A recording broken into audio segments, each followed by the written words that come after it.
Well, good. We missed you last week. Yeah, well, I must have been there. Yeah, I have watched the session though. It was good. Okay. Good. Good. Okay. Well, today Great. will be a bit of a continuation in topic because the two are so connected, aren't they? Yes, absolutely. And Chiron too. And Chiron. Yeah. Yeah. The link in between.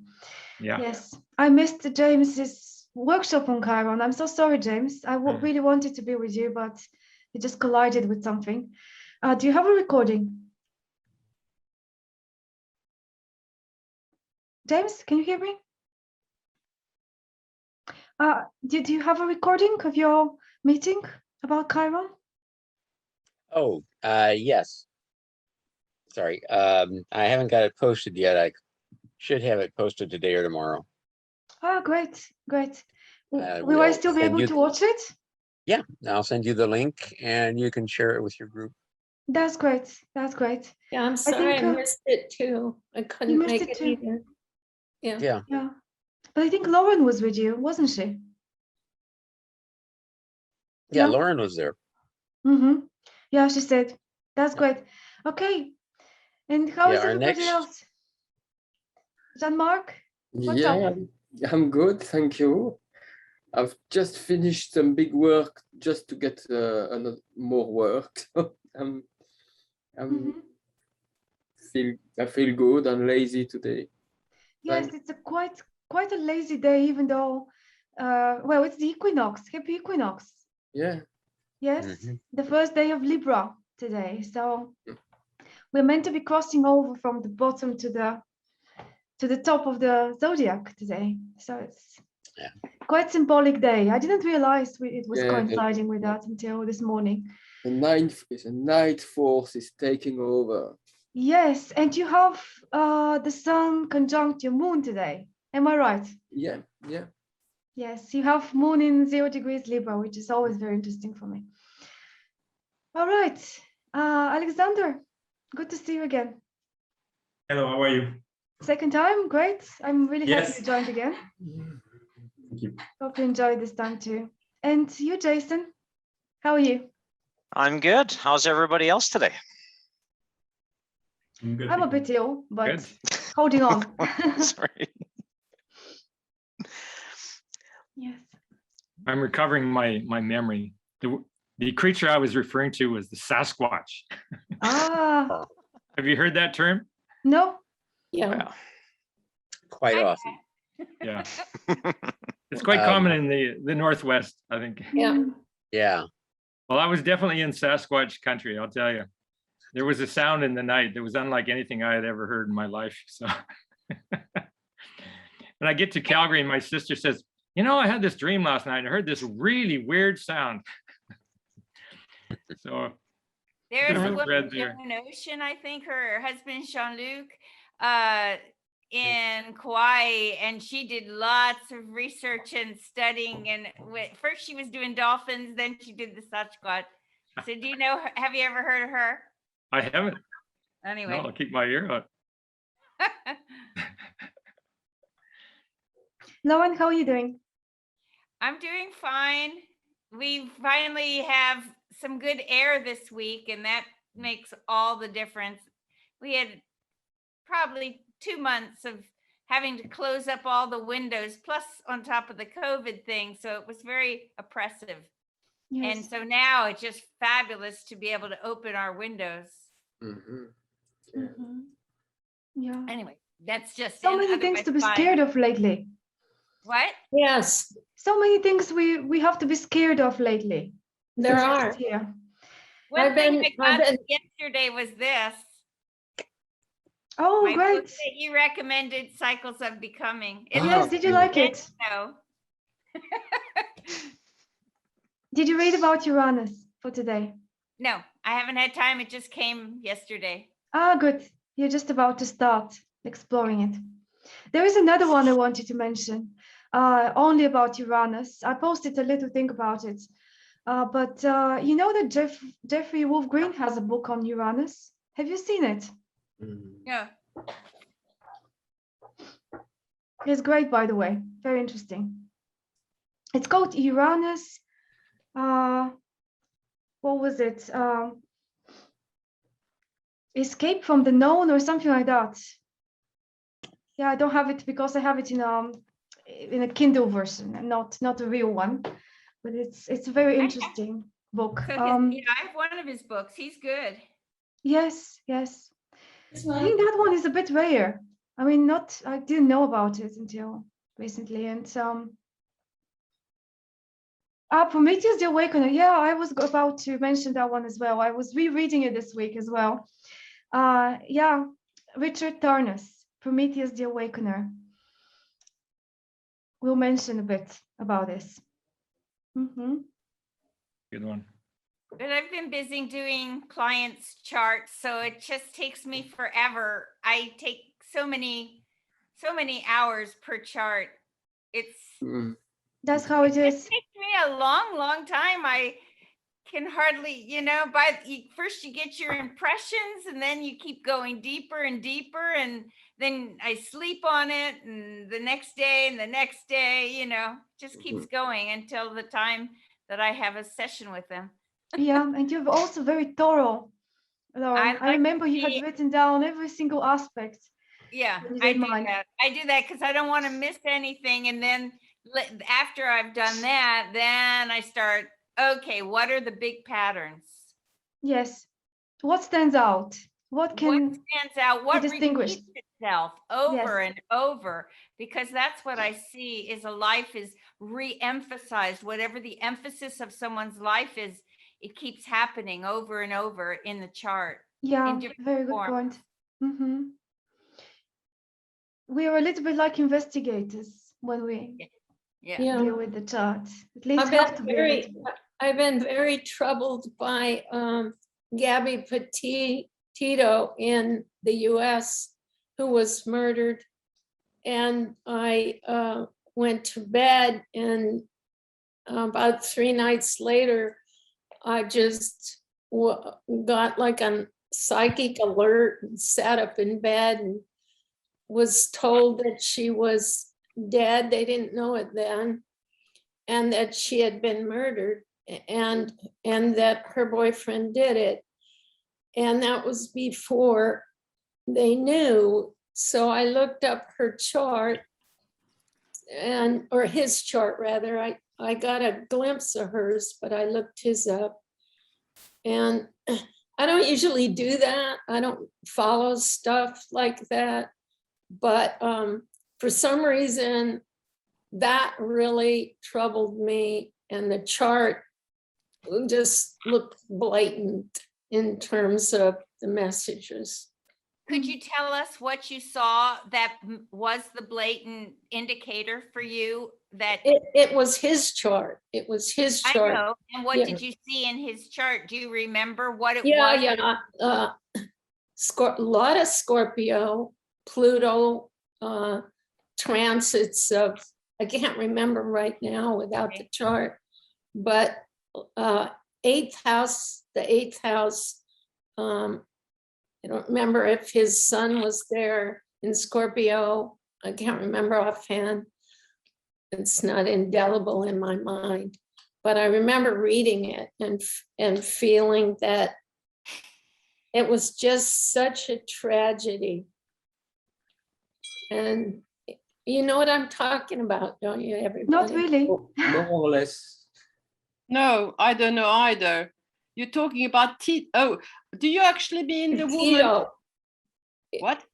Petito. Oh, Gabby. Petito. Yeah, Gabby. that's a woman. What happened? Because I haven't actually had time. What, she died? They were following her in a van with her boyfriend as they were making a big. Do we have time for this, Radalina? Do you care? We're still saying hello, so yeah, maybe another couple of minutes before we start. They were following in a van, like showing friends and different people the trip they were taking. And then somewhere in Moab, Utah, the police were called because of a van saw them on the highway with the man slapping her. But that 911 call got it mixed up. and said that she was abusing him. And they stopped them, and they basically just told them to get away from each other for an evening. And that was on the news. And when they left, he came back a few days later alone. Wouldn't speak to anybody, had a lawyer, and then he disappeared. And then they found her body in the woods. And she was vivacious and just lovely young person, 90-pound girl. And just really, for some reason, I don't know why her life struck me so hard, but it did. And So we did you, just have to know why things, are coming into our consciousness and feel it. Yeah. Just if it is, it is. Yeah, that's right. Yeah, I get a lot of psychic information that I don't always know what to do with. I don't have good boundaries for it. How does it come to you? It comes very aggressively. It's almost like you're listening to words, but that's the only way I can explain it. The words are always succinct and clear, or else it comes as an image. I Okay. get both of those, and sometimes both at the same time. Always have gotten them. And this one, was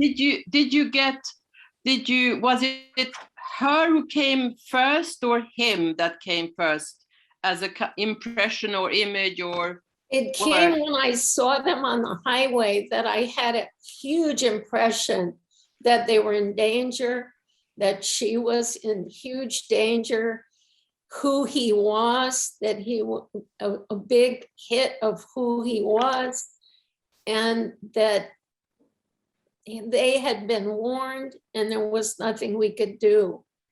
I did that, just the feeling of nothing you can do. But Raven, was she well known?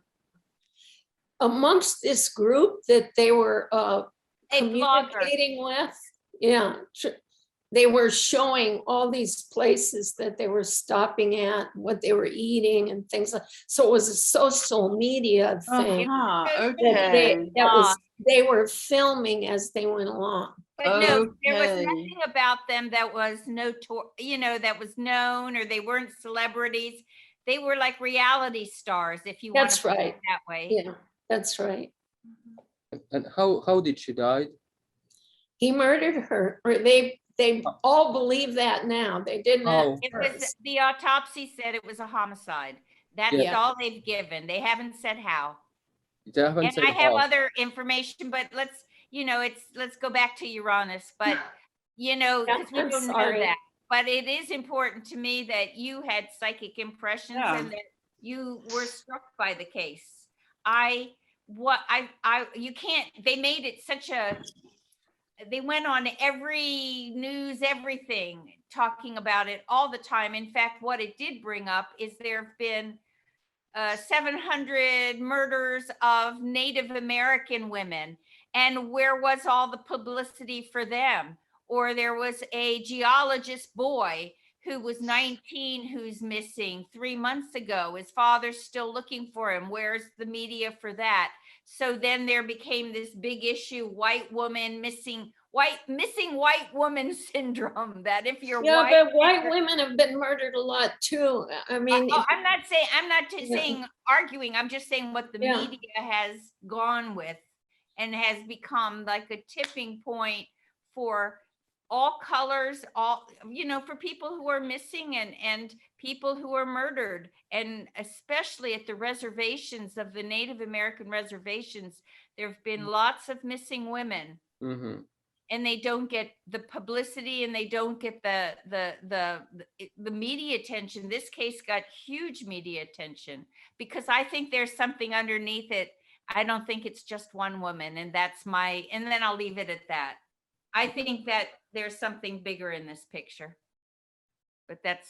Well, I mean, you know, just kind of on a kind of a practical level, what a strange thing to do for the man to, I'm just saying this, like to murder somebody who he is with, if they know them both and that they are actually being reality filmed. I mean, it seems that somehow my first intuition is, well, maybe it's not him, maybe it's somebody else.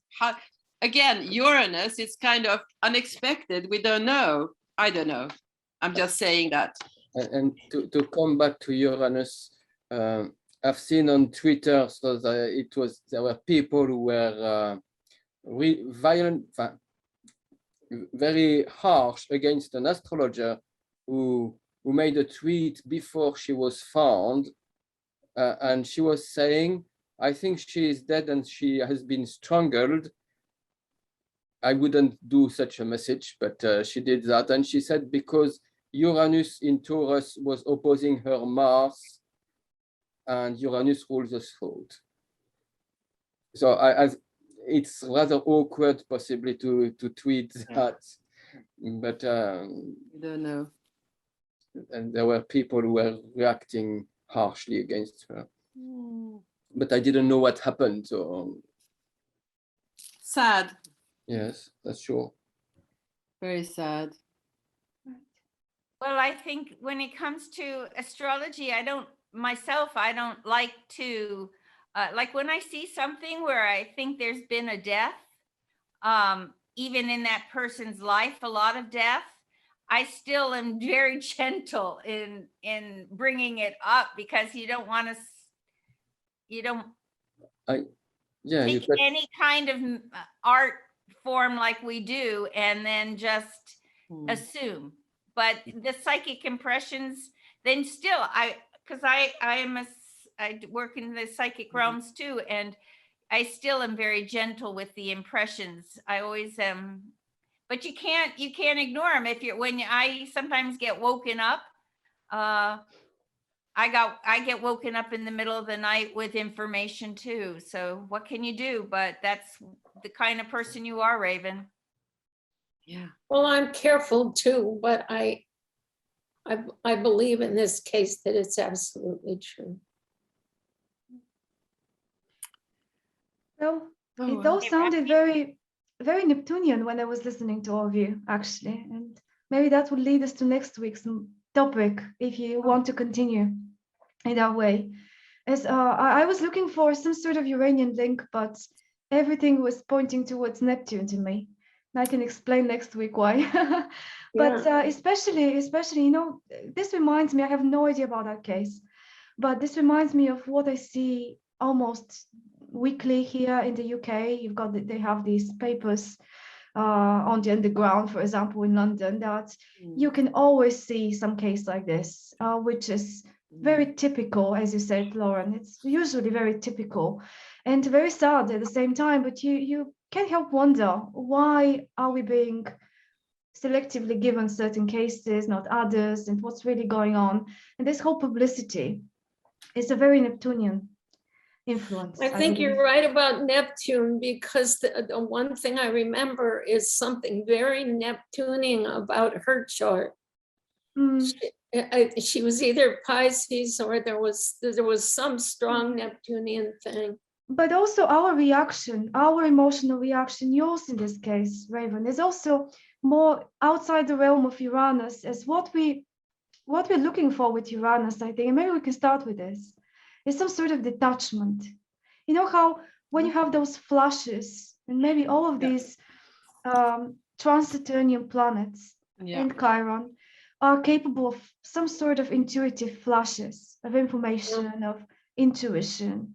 But they are different depending on which force they come from, in that way that with Neptunian, Plutonian topics, maybe we are risking to get into it ourselves, to mix our own energy with whatever is going on outside, and not to be really objective, but just to sense what is already going on, as you did, like something had already happened, you sensed it, This is more retrospective, more Neptunian.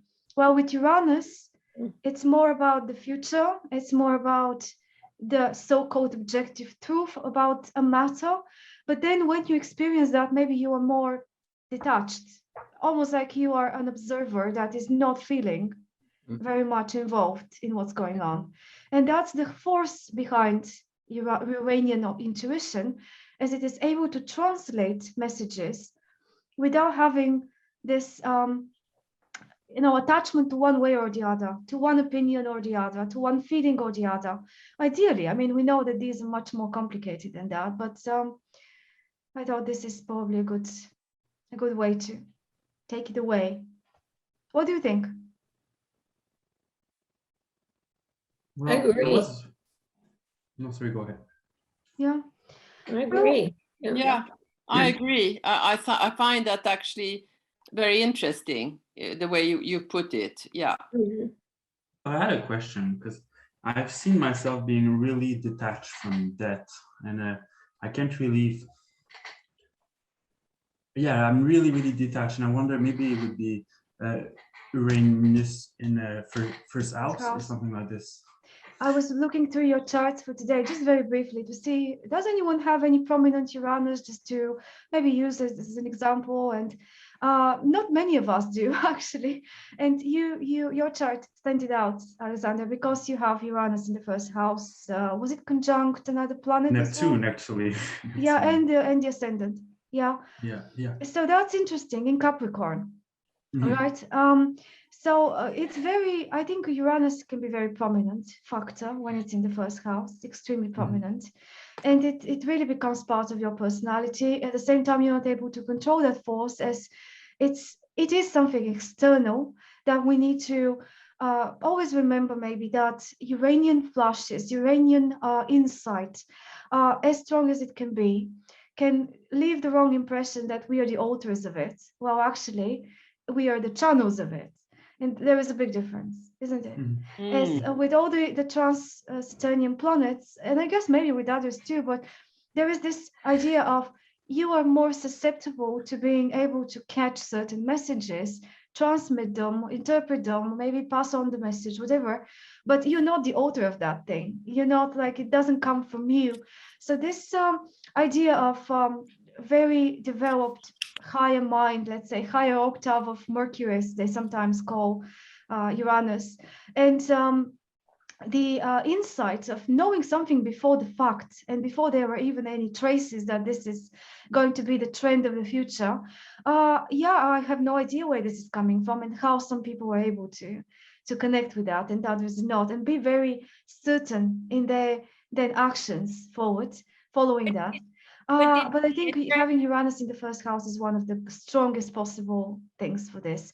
And this sometimes gives another thing in you that, I don't know, not putting any judgment on it, but this detachment is on the one hand very good, as is this. Remember when we spoke about air? This is the essence of Uranus, the ability to be an outside observer without getting passionate about it on a personal level. But you can be accused of being cold, of being too detached, of being too unfeeling. And I don't believe this is really the case down inside, that the person always feels the same way, I mean, the same strongly as everybody else, but it's not possible to show that very much. And remember how anything in the first house is so visible and so, like, on your face, on your persona, and people see it in you, and they are willing to somehow recognize that this is part of you. Well, maybe under the surface something else is going on. Other planets are acting as well. It's a big picture, much more complicated. So yeah, I don't know. Okay. Maybe what he said was that when death comes, he feels an unusual detachment. And I think that's also, is that what you said? Am I getting that correct? You were looking at that. I mean, I would think too, it's the Capricornian energetic that is, because I wouldn't think that is so much Uranus, but although Uranus, if you want to relate that to the Aquarian energy, Aquarian can be detached, or that you work on detachment, but I would think it more the Capricornian element tied to the Uranus. Saturn, Because I would think that would make you, if you had Uranus in the first house, that you would really be struck by everything, and people could always see it in you. That's that. But I think one thing I've noticed is if the Capricorn can mute the emotions. You see, he has Capricorn, both Neptune and Uranus. Yeah. Is that right? And with Uranus, we have a reinforcement because that's another sign ruling it. While with Neptune, we have as you said, Lauren, toning down. So maybe the toning down of Neptune through Capricorn is what accounts for this. Yeah. Maybe I'm actually repeating what you already said, but it feels like the Capricorn, I also have Neptune in Capricorn, and it's in the 8th house of death. So called. We are from the same generation. And I actually share that observation with you, but I'm not sure it's coming only from this. You know, it's so difficult to judge what in the chart is causing what. And you know, earlier we spoke about this criminal case and everything. I have also been curious every now and then about things that I catch on the news or somebody for example, in the last several days, I've been thinking a lot about a very famous journalist in Bulgaria who was accidentally killed in a car accident, but it was a very strange case last year. And I don't know, for some reason this came back and I started looking through charts, and it's so easy to start thinking that you see in the chart reflection of the events, especially retrospectively.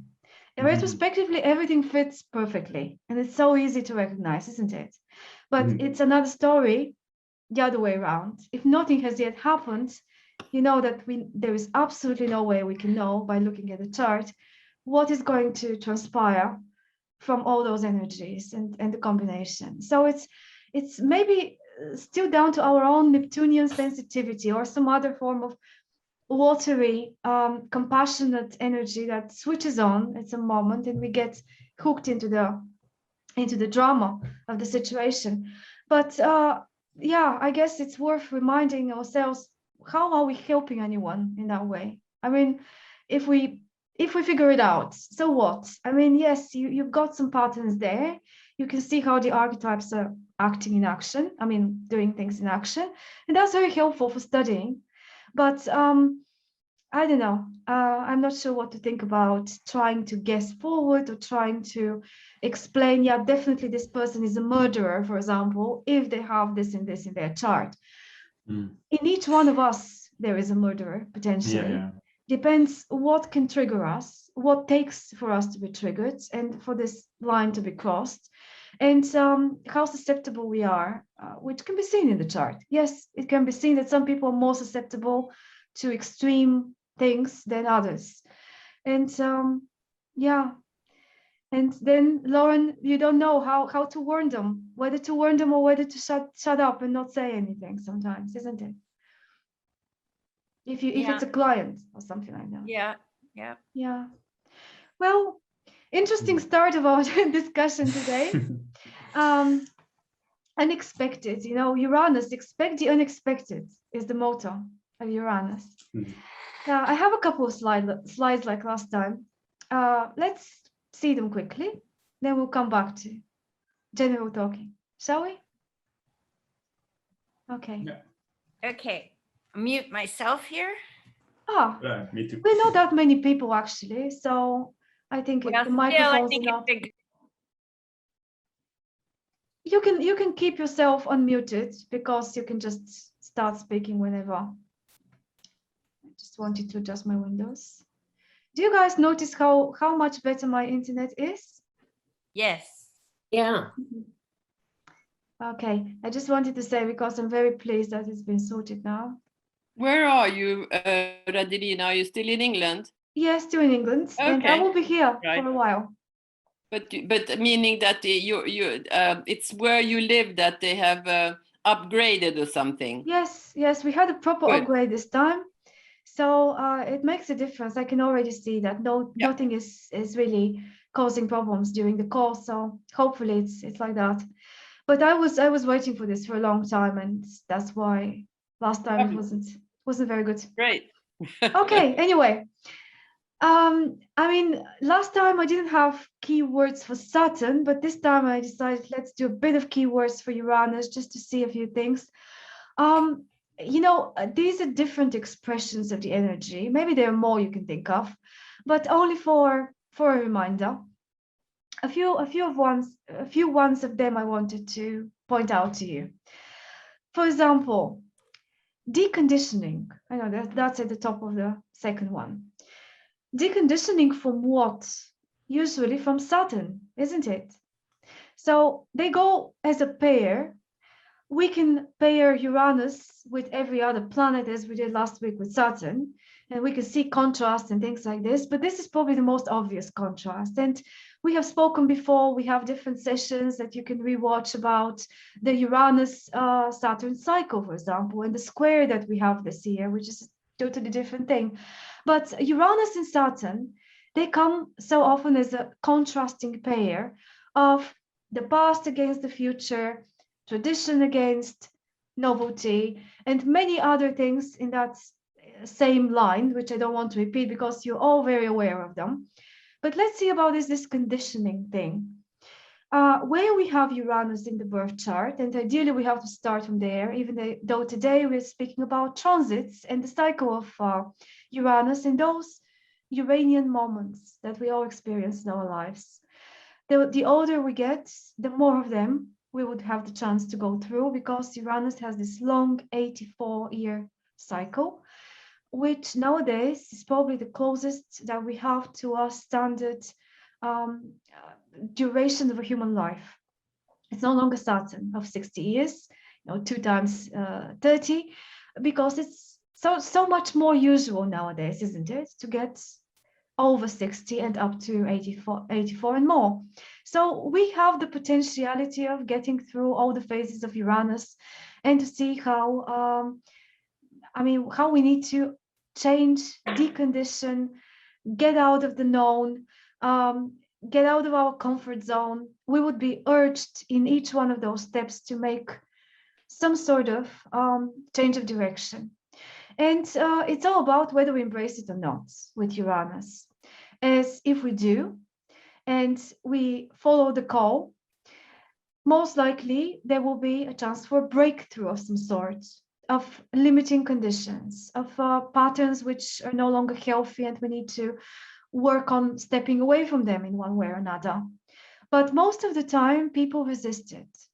The Saturnian urge towards stability, continuity, getting this idea of being safe maybe, and knowing what to expect with Saturn if you keep things the way they are, is pulling us away from Uranus. So these two forces constantly counteract within us. They're constantly in action. But every now and then, with the transits, we have something accentuated, a button is being pressed, something is having its turn to come along, and for us to pay attention to it. And usually this awakening energy is the strongest, the most unexpected, and the most shattering with Uranus, as that's its reputation of having the effect of very quickly and unexpectedly getting us out of our usual circumstances. And this can be great. I mean, depends how you have Uranus in your chart. Some people are more friends with it and really look forward to those moments and use them actively. Others, the other way around. I really liked what Jeffrey Wolf Green is saying in his book, that always there is the same percentage of people in the total population of the world that are, say, for example, 30% are resisting change, 30% are very open to it, and another 30% are ambivalent. And these groups, he says, stay the same pretty much throughout history, but the people that are in them are different. So That means that sometimes you are very much in tune with what is going on in the present moment in the world, and you would rather conform with it. This is more like something you feel close to yourself. And you also try to preserve it in one way or another. In other moments, you may find yourself in another group that rebels against the status quo and wants to go in another direction, which is another thing that we often see with Uranus. So it's all very different depending on, you know, where you are also in the moment of time, not just whether you're more change driven or more tradition driven. And what else? I mean, you can see them. They're all very, very standard things that we are familiar with. But usually Uranus requires some sort of abrupt transitioning from one thing to another, because we are also inert by nature and we would like to keep things the way they are. It's more difficult usually to step away. And we need the shocker of Uranian transits every now and then to be able to dare do that. And as we saw with Saturn last time, here we again have two different things going on. One is the actual cycle of Uranus to itself during lifetime, this 84-year duration that it takes it to go around the sun and around the zodiac signs and come back to the same place. So that's 30 with Saturn, 84 with Uranus. So here we see that because it's more years, maybe that's not as personal as Saturn, but it's getting personal because of that fact of now we are able to potentially live up to 84, so we can experience the whole thing. And we're going to look at this first quickly, and then the other one is the individual cycle of Uranus, it traveling around the chart and hitting different points in the chart, especially crossing the angles and the cusps of the houses, and what we can expect there. And then also, if you have something going on in an aspect, opposition, square, or conjunction, a planet to the transiting Uranus. So currently Uranus is in Taurus. If you have anything going on in Taurus, you have met it recently. I'm just expecting it to cross my ascendant in a few years. So I have ascendant at the end of Taurus, and that's going to be interesting, but it's already opposing a bunch of planets in Scorpio I have in my chart. So we can say there is this Uranian time already going on in my case. And I think with most of you, you have something like this going on too. Automatically, Uranus and any other transiting planet is hitting all the other points in the same group. So in this case, the fixed signs, and any of the fixed signs in your chart will be affected by the transiting Uranus in Taurus. But we'll see. Radalina, more. Yes. Do you know what degree it is right now? It's around the middle. I'm not 100% sure. 14. It's retrograde at the moment. Yeah. 14 degrees. In retrograde. 14 Yeah. degrees. Thank It's you. gonna stay there for a while. It's gonna leave and come back, and it's I gonna be mean, there I for know a that long because time. at the moment, it's actually today, Venus is 14 degrees Scorpio. Yeah. Uranus is 14 degrees Taurus, and 14 degrees Taurus is 2 degrees next to my moon in Taurus. Yeah. And in fact, in my case, at the moment, you know, I also have I've actually got a Grand Cross, meaning because I'm just saying this at the moment because this is the transit I have. Also, Saturn is at 7 Aquarius, and it's opposite my natal Pluto. So I've got this interesting square at the moment. So there you go. This is yes, me. well, first of all, you say the Saturn square Uranus, that's going on for everyone in the moment. Yeah. Yes, and this is the situation in the sky right now. Yeah, We are in yeah, the yeah, year yeah. of Saturn square Yeah. Uranus. It's a very interesting year to explore these two planets and see Absolutely. how their cycle is something on its own that if we follow that, we can see so many of the trends we're running through at the moment and what is happening in the world. But personally speaking, we start from there, and then if you have planets in Leo and Scorpio around the same degrees, they are participating in the whole story of the current Saturn-Uranus cycle. Right. Yeah. So this, I think, is an opportunity, and willingly or not, we may be involved in what is going on out there, because our planets in Leo or Scorpio are being activated in this way. Well, of course, if they're in Taurus, in Aquarius as well, but maybe it's more interesting when they are in the other two signs that don't participate in the Saturn Uranus square. But yeah, that's we can look at charts a little later and see how, some of us are personally affected by this. But maybe a question on your words. I don't know if that you're going to cover them all, or I should wait, or I'm curious about the words divine discontent and unity and diversity, relating that. I'm trying to wrap my mind about that and how that is Uranian. Yes, thanks for asking, because these were actually the other two I wanted to explain what I mean here and why they're included in the list. So the divine discontent is this feeling that Uranus is supposed to be, well, not directly, making us feel, but let's say we are part of a scale of synchronized activity in the universe, same as what is happening in the MIDI model we have within ourselves. And with Uranian transits, both personal and the cycle of Uranus itself, every now and then we go through those moments of divine discontent, where divine, because it's coming from the outside, from those forces in the galaxy which are a little bit foreign, as we start getting there with Uranus. Uranus is the first planet that was discovered by telescope, and which wasn't a participant in ancient astrology. So the moment we get to the modern times and to the 18th century, when Uranus was discovered, onwards, we're dealing with the trans-Saturnian planets.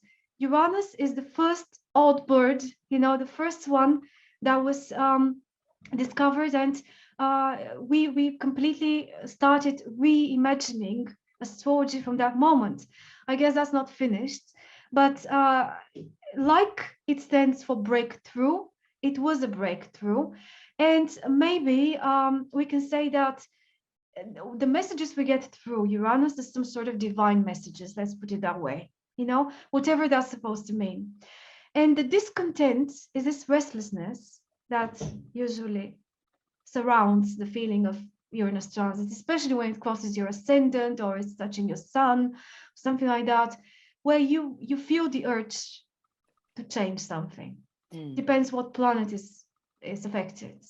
You feel the urge to escape from something that feels restrictive. And that's the force behind the action later, to actually do something about it. So that's roughly what I mean by divine discontent. It's from somewhere. I don't remember who was using that phrase. I think it was Richard Tarnas in his book about Prometheus. Well, maybe it's worth mentioning here that maybe also because it was discovered later, and people were so kind of surprised, enthusiastic about, this new guy on the block, and naming Uranus was a bit maybe done too fast, without too much consideration at the time. And the argument that Richard Tarnas is making in his book, and it's actually a small essay, you can read it pretty quickly, and it's very, very interesting. The main idea is that we don't have the right name for Uranus. Uranus is more likely to be connected mythologically to Prometheus. And if you look at the myth about Prometheus and the whole story about it, you would see that we have these topics coming up about, stealing the fire from the gods and giving it to men, daring to go in the divine realm and make this kind of, the depth is from the gods, from the divine to humanity. And humanity is so connected to the whole archetype of Aquarius, Uranus, and the 11th house. And it's Prometheus was punished for it, and so on and so forth, like we are usually punished if we go in that Uranian direction, which is to do with rebellion and with not kind of following the laws of the current moment and of authority that has been established, and going in another way, wanting to reach out for things that are not allowed, let's say, officially. Or wanting to turn down the current order, the current authority, and replace it with something else, which is an act of violence most of the time against the status quo. And so many other Promethean signs there. Uranus, the god of the sky, somehow doesn't fit the character of the planet and what it stands for, and what it's seen to be somehow triggering in us and in the world. So yeah, it's something to, I guess that's more of a scientific argument. Does it really matter? Maybe it doesn't matter at the end of the day that much how we call it. The more important thing is whether we understand the energy and how we use it and how we interpret it in charts. But it's a good observation, I think, that maybe it was a bit misplaced while it was named. And the other thing, the unity in diversity, that's something that Jeffrey Wolf Green speaks about in his book. And I was surprised how accurate his observations were at the time in the end of the 80s. It's almost like he was speaking about today. I guess it's so natural because things are never really changing in the long run, but they're repeating themselves again and again. So he's talking about this entering into the age of Aquarius, potentially around the moment we're alive today, and how there will be the tendency to divide ourselves in sameness instead of recognizing the unity in diversity. So welcoming different people, different kinds of expressions of energies, things that are not necessarily the way you somehow see the world and reflect on it and so on, and be okay with it, be tolerant with it, is something interestingly very Uranian. This ability to be accepting to others, the brotherhood idea, the fraternity idea, requires that we don't want everyone to agree with us and everyone to be the same. And he's saying that the transition between the age of Pisces and the age of Aquarius would inevitably bring forward these dilemmas of extremity and the question of, do I want to join a particular group, as strong Uranian energy inevitably urges you to define yourself in terms of who are your friends and who are your like-minded people, whether you would do that in accordance to who is like me, or whether you would be more stable in your individuality and put it forward, but at the same time, be accepting and understanding to everybody and everything else that is different from you, and try to find common ground, not in the sameness, but in the diversity between us, if that makes sense. Does it answer your question, Lauren? Yes, and it made what the divine discontent relates now to the decision time, that if you get a striking message that you're like just lightning comes in, and then it causes this looking at, do I need to change or what needs to change? That's how I could maybe relate back to what the last item on your first list was decision time. And I was also questioning that one. But if you have been struck by lightning and upheaval, then maybe that causes that to be a decision time. And so I was going to ask you, is that how you saw that one? The decision time is actually crisis, the word crisis. Christ. Oh, And Christ. now that you have a new book, Cycles of Becoming, you will see that that's how Ruperti is, addressing this whole thing. He's saying we have a funny relationship with the word crisis nowadays. We give it too many negative connotations. Well, actually, crisis means in translation, decision time. And this is exactly what Uranus brings us. Times of decision making, where we have to make a decision. We may refuse to, but then that's going to be experienced as a complete upheaval. We are being hit by something from the outside. We are tempted to blame the external circumstances, and it all appears like external circumstances of people causing the upheaval. Or actually, the stronger that upheaval is, the more we have failed to make a decision how we want to change the course of our action at that moment. So crisis is actually an opportunity. Yeah. And isn't that the best thing about Uranus? It gives every now and then opportunities to outgrow ourselves, to become something more than we already are. Everything beyond the framework of Saturn, which is inevitably limiting and bounding, and yes, stable, defining ourselves, but still binding, is giving the opportunity to get to another realm and to become something, potentially something more than we already are. And this is the urge of every person subconsciously. Another thing that maybe I should mention here is that this whole thing, in order to be possible in the first place, requires the individuation, referring back to Jung, to have been embraced as a strategy, as a way of dealing with your journey in life, little by little. Of course, this is not something we can achieve once and for all and say, I have individuated and that's done and dusted. No, it's a gradual, continuous, never-ending process that is so difficult to define as well, what this really means. But wanting to change, wanting to adjust yourself, recognizing the need to not remain the same ego, escaping the bounds of ego, and maybe recognizing what's the difference between ego and self, and how the self is ever present while the ego is a form of conditioning. And now we're getting back to the deconditioning through Uranus of something, from something. So basically, we need to embrace the idea of individuation to start working with Uranus and to be able to take advantage of Uranus. Do you agree? What do you think? I agree, but I thought also going beyond the ego and the deconditioning was also a Neptune thing, wasn't it? Could I just ask something very quickly, Radelina? Yeah, of course. Wait, shouldn't we respond to what Alexandra said? I didn't quite hear you, Alexander. Okay, I was saying I thought the going beyond the ego and the deconditioning part was also a Neptunian thing.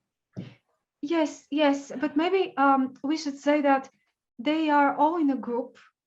So Uranus, Neptune, and Pluto we can see that they are in a group of their own, which is very different from everything that goes on up to Saturn. So we have the 7 planets up to Saturn, and then these three, the trans-Saturnian, in this, exactly, you're right, in this getting outside of Saturn, the ego, we can do that in several different ways. One is Uranian, one is Neptunian, one is Plutonian. Oh, okay. So I hope we can see how these three play out in 3 consecutive meetings. And I hope today we start from Uranus and maybe go on with Neptune next time and then see Pluto. And the most obvious way to recognize what's going on with them, I think, is through transit, because they are not personal planets. They are very slow. And when they do something by transit, it's, if not once in a lifetime thing, it is very often once in a lifetime thing. So, because, for example, imagine you have Uranus cross your ascendant. You can have that twice, unless, maybe in a very rare case where you were born with Uranus very close to your ascendant, you were a baby, it crossed your ascendant, and then it will do that again when you are 84 years old. But in most of the cases, when you have an important Uranus transit, whatever it's doing, wherever it's hitting in your chart, it's going to be a once in a lifetime opportunity to wake up, you know, Uranus the awakener, to wake up about something related to this part of you. And this is so unique about these three planets. With Neptune and Pluto, we don't have even the chance to go through one full cycle, as they're much slower. So Uranus is something in the middle. It's very interesting, I find, because it's not like Saturn. You know, we see up to Saturn, another realm, but it's not also like Neptune and Pluto, because with them we go into a territory that's so much more distant, and maybe whatever is happening to us as an effect by them goes beyond our lifetime. We can argue that maybe we continue some sort of journey outside of this physical existence, and to go one full cycle of Neptune and one full cycle of Pluto. Some authors are speaking about, for example, cases where someone writes a book, or I mean, it doesn't matter what they do something, but they don't quite finish it, or they do finish it, but the full effect of what they did during their actual lifetime is not fully expressed until years later. And especially if the thing was pronouncedly Neptunian, we can see how someone is getting appreciated for what they did, or their thing becomes relevant at a later time.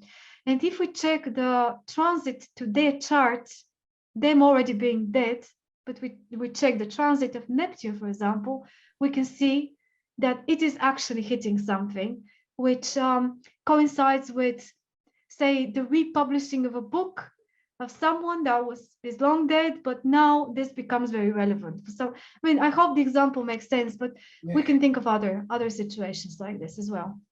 Can I just ask quickly, Radelina, because Sure.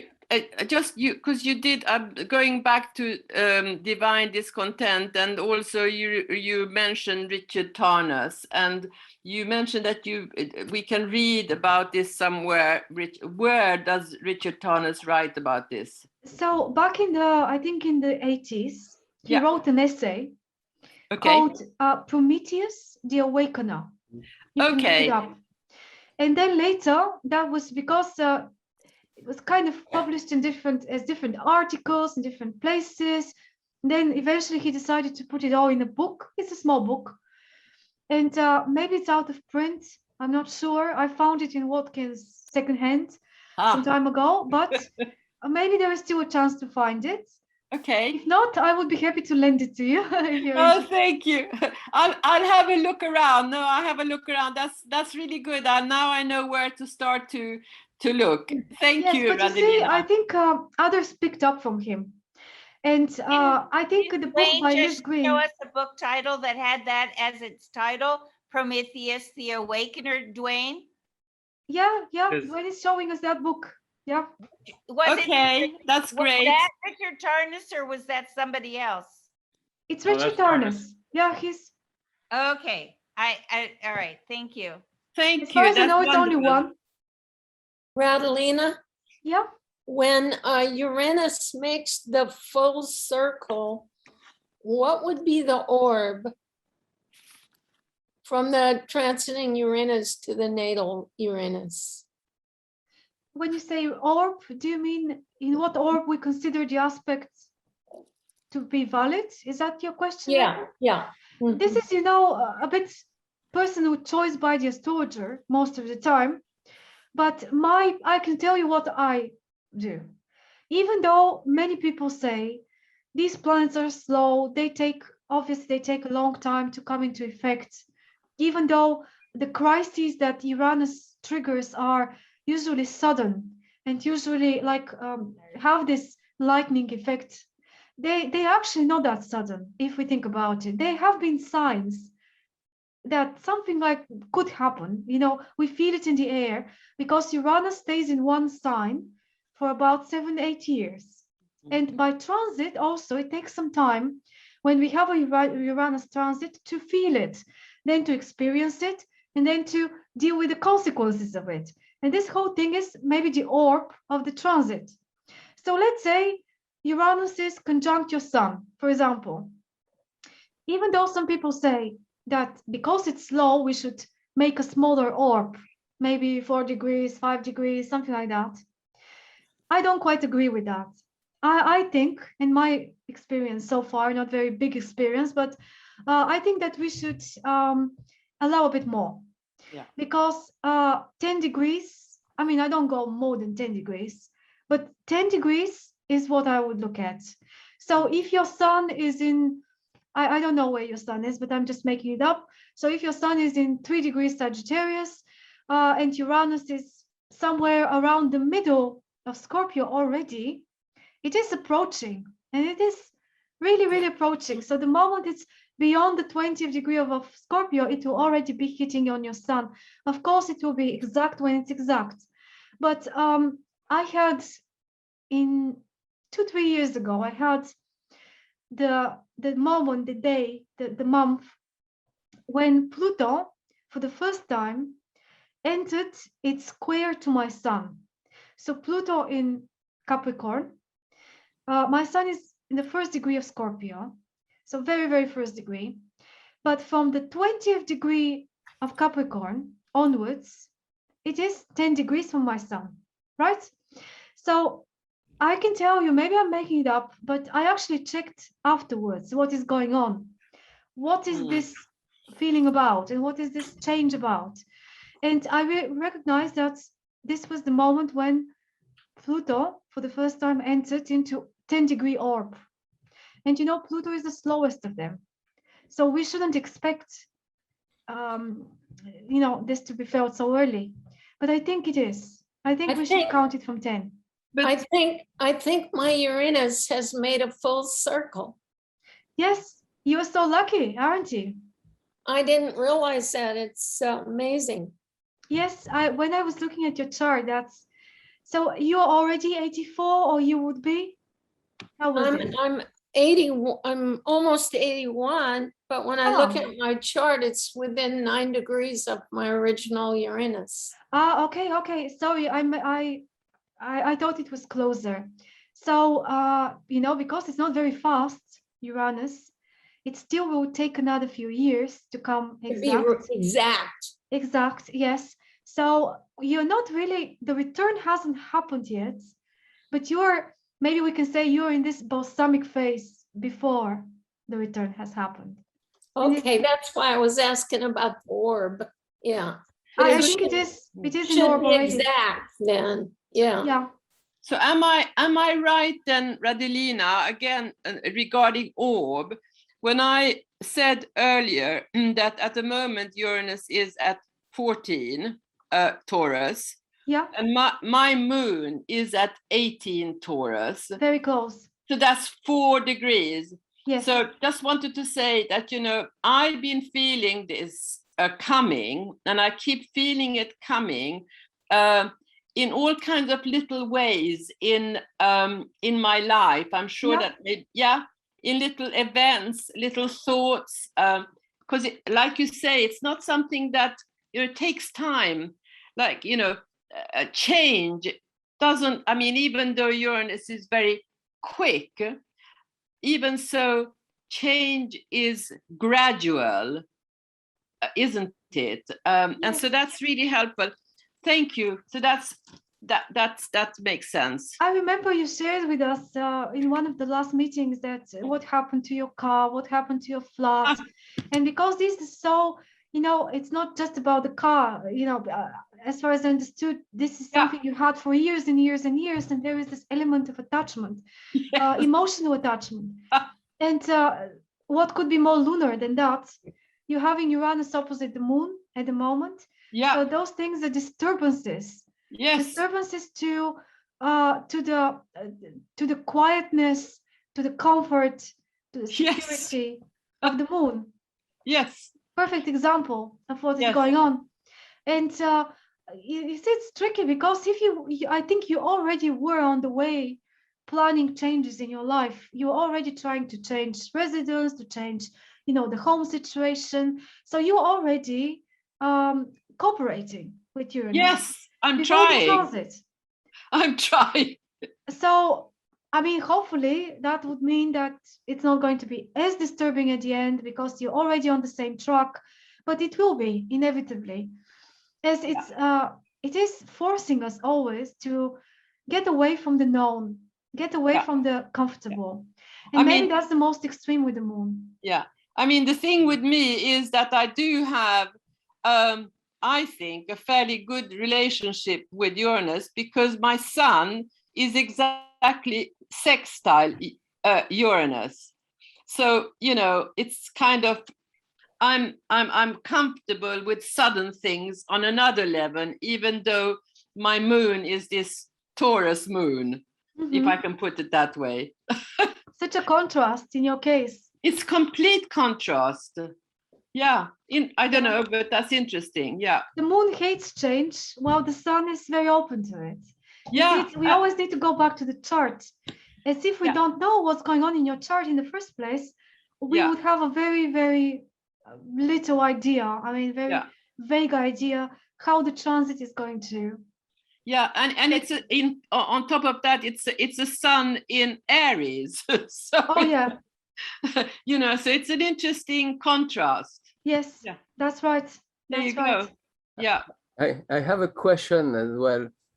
How would you talk about the last Uranus, because I had the Uranus transit on my sun at 12 degrees Scorpio, so it's over, but now it's at 14 retrograde. It's going to be stationary at 13 degrees, 1330 exactly, so very close to my sun, but without coming as hitting it again and then moving forward. How would you talk about that? I think it's totally valid, even though it's not exactly in the same degree where the station will be as your sun. It's so close that with Uranus, this closeness is a big deal. If this was the moon, for example, we can say the moon moves so quickly, so every degree matters. Well, with Uranus, 1 degree from your sun is a big deal. And you would have to find a way to reinvent yourself during this whole I had the exact already, So what happened? Did you feel shattered in the way, like your general strategy of how you're doing your things in life and how you are planning, especially, things related to I noticed that meditation was more difficult than the year before. Like, I was like, well, last year I was able to become very calm in meditation, and now it's much more difficult. So it's on this level, it's learning by finding it more difficult. Yeah. Say that it corresponded when it was conjunct to the publishing of your book, and that would bring a transformation or the going into the future, Uranian. I don't remember the exact dates, but it's possible. Anyway, that's what popped in my mind is your book was a big step or change for you to be. I think it's quite important. It's something important, and I maybe in the Uranian way I did that too quickly with too much impatience. But Jean-Marc, it seems, I mean, having kind of looked at your website and so forth, and what you put on Facebook, my kind of impression is, in fact, that little by little, certainly in the last 6 months, your sense of identity, at least public identity, kind of has changed. It's like the book, the storyteller, the way you put things on the internet and so forth. There is a sense of growth there and innovative ideas. Maybe you can perceive it better than myself. Well, maybe, I don't know, but sometimes people from outside can see maybe a bit more in the sense. So I just wanted to say that to you, that I Thank find you. that, yeah, very interesting. And you know, I kind of think, oh, well done, bravo, Yes. bravo. So yeah, it's possible because I would connect with Uranus precisely to keep being very mentally trying to find another way to see things, to understand differently, better from another angle. Inventive, you're inventive, you know, and the way you yeah, that's what I feel, inventive and very open. Where is your natal Uranus? Your natal Uranus, Jean? Where is what? Your natal Uranus.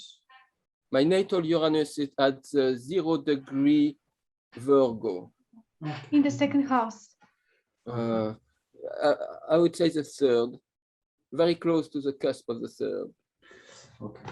I can definitely relate with what you were saying about meditation, because my sun is in the 14 degree Scorpio with my Mercury, and like meditating has been really hard. Like it's a lot of thought coming and going, and it's been also hard for me this last year more than usual. So yeah. I have a question for you, Radalina, before we leave this. Yes, Lauren, before you ask a question, I just wanted to add something very quickly for Jean-Marc. Now that the transit is kind of coming back, you know, this situation where it already happened, but then it went forward, and now by retrograde is coming back to the sun. I think usually when we have something like this going on, it is the chance to really figure out what happened to us. Like, because you said maybe you guys see my changes, but I don't quite see them or something like that. This is going to be, I think, the opportunity in that last section of the transit. I think it has part 1, Uranus approaching the sun. You feel something is going to change, but it's not realized yet. Then part 2, Uranus hits the sun. Something happens, you do certain changes without even thinking about it, maybe. Then part 3 is now, which is going to be like realizing what this was all about and where it's leading me and so on, and what the meaning, because Uranus is also our search for meaning, isn't it? In a larger perspective, more detached perspective. Lauren, I'm listening. Sorry for the interruption. No, I want to go back to unity in diversity in your list. And when I think, I never would associate that with Uranus. I think of, but I have had this discussion with a lot of people lately because so many people are so polarized. And I always, my little thing I tell people is, look, forget the mind. The mind can rationalize one side, the mind can rationalize the other side. If you want to feel unity and diversity, you have to go to the heart. And in the heart, you're in touch with humanity. So then my mind was right now trying to say, okay, what about the heart is related to Uranus? Then I thought of what Dwayne brought up of the Prometheus, or this man, that he was bringing stealing fire to give humanity. And then I thought, well, maybe that's the heart aspect of unity in diversity, because through the mind you can't find unity except through tolerance, as you said, but the true unity that is really this heart level. So anyway, if you had a comment about how heart is related to Uranus. Well, I wanted to read you this quote by Jeffrey Wolf Green, where this whole thing is coming from, the unity and diversity, to put it more in perspective, to maybe make more sense. Yeah. So what I really meant here, and you're right. Yes, there is this fiery thing going on, as you spotted. With, even though it's an air energy, it's very rationalizing, very like detached in its thinking mostly. But yes, there is a fire element here too. But let me tell you, I mean, I posted this a couple of days ago on Facebook, and maybe you've seen it, but it's a quick excerpt from the book this is Jeffrey Wolf Green's book. So he says, no, sorry, let me see. What was this? Yeah, that's right. Jeffrey Wolf Green, Uranus, Freedom from the Known. That's how it's called, Freedom from the Known. So he says, as we move ever closer to the famed Aquarian age, new and different social structures and laws will necessarily evolve.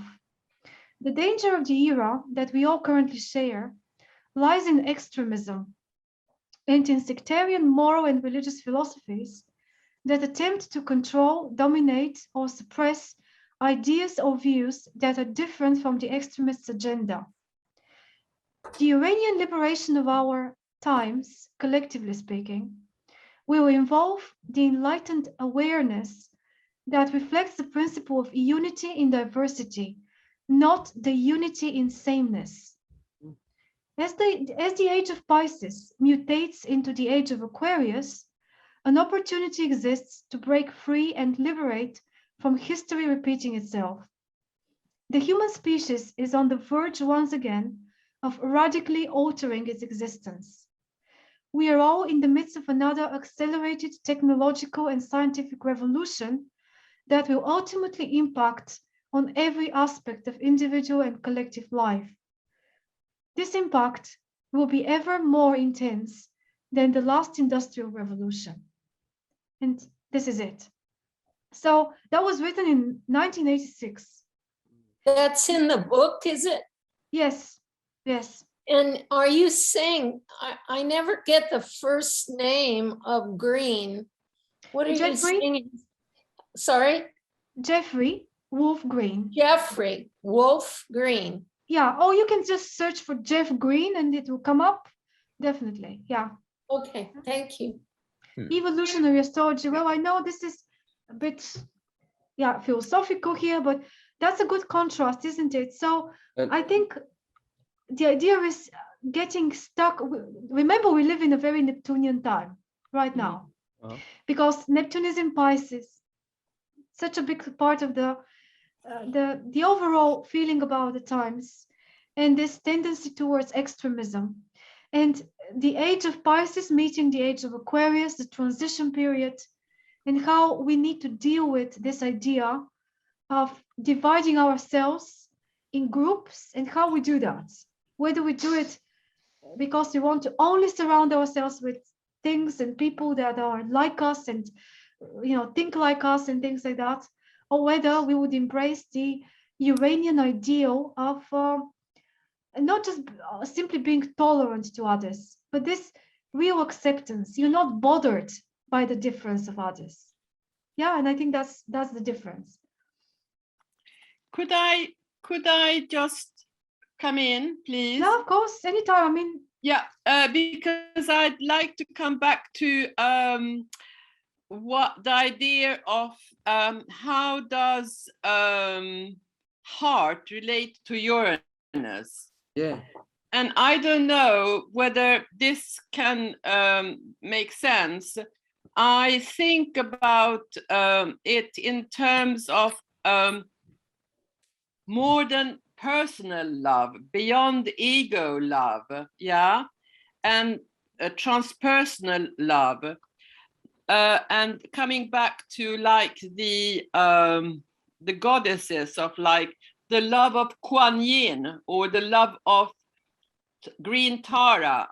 That's just two examples. I don't know if that makes sense. So the love of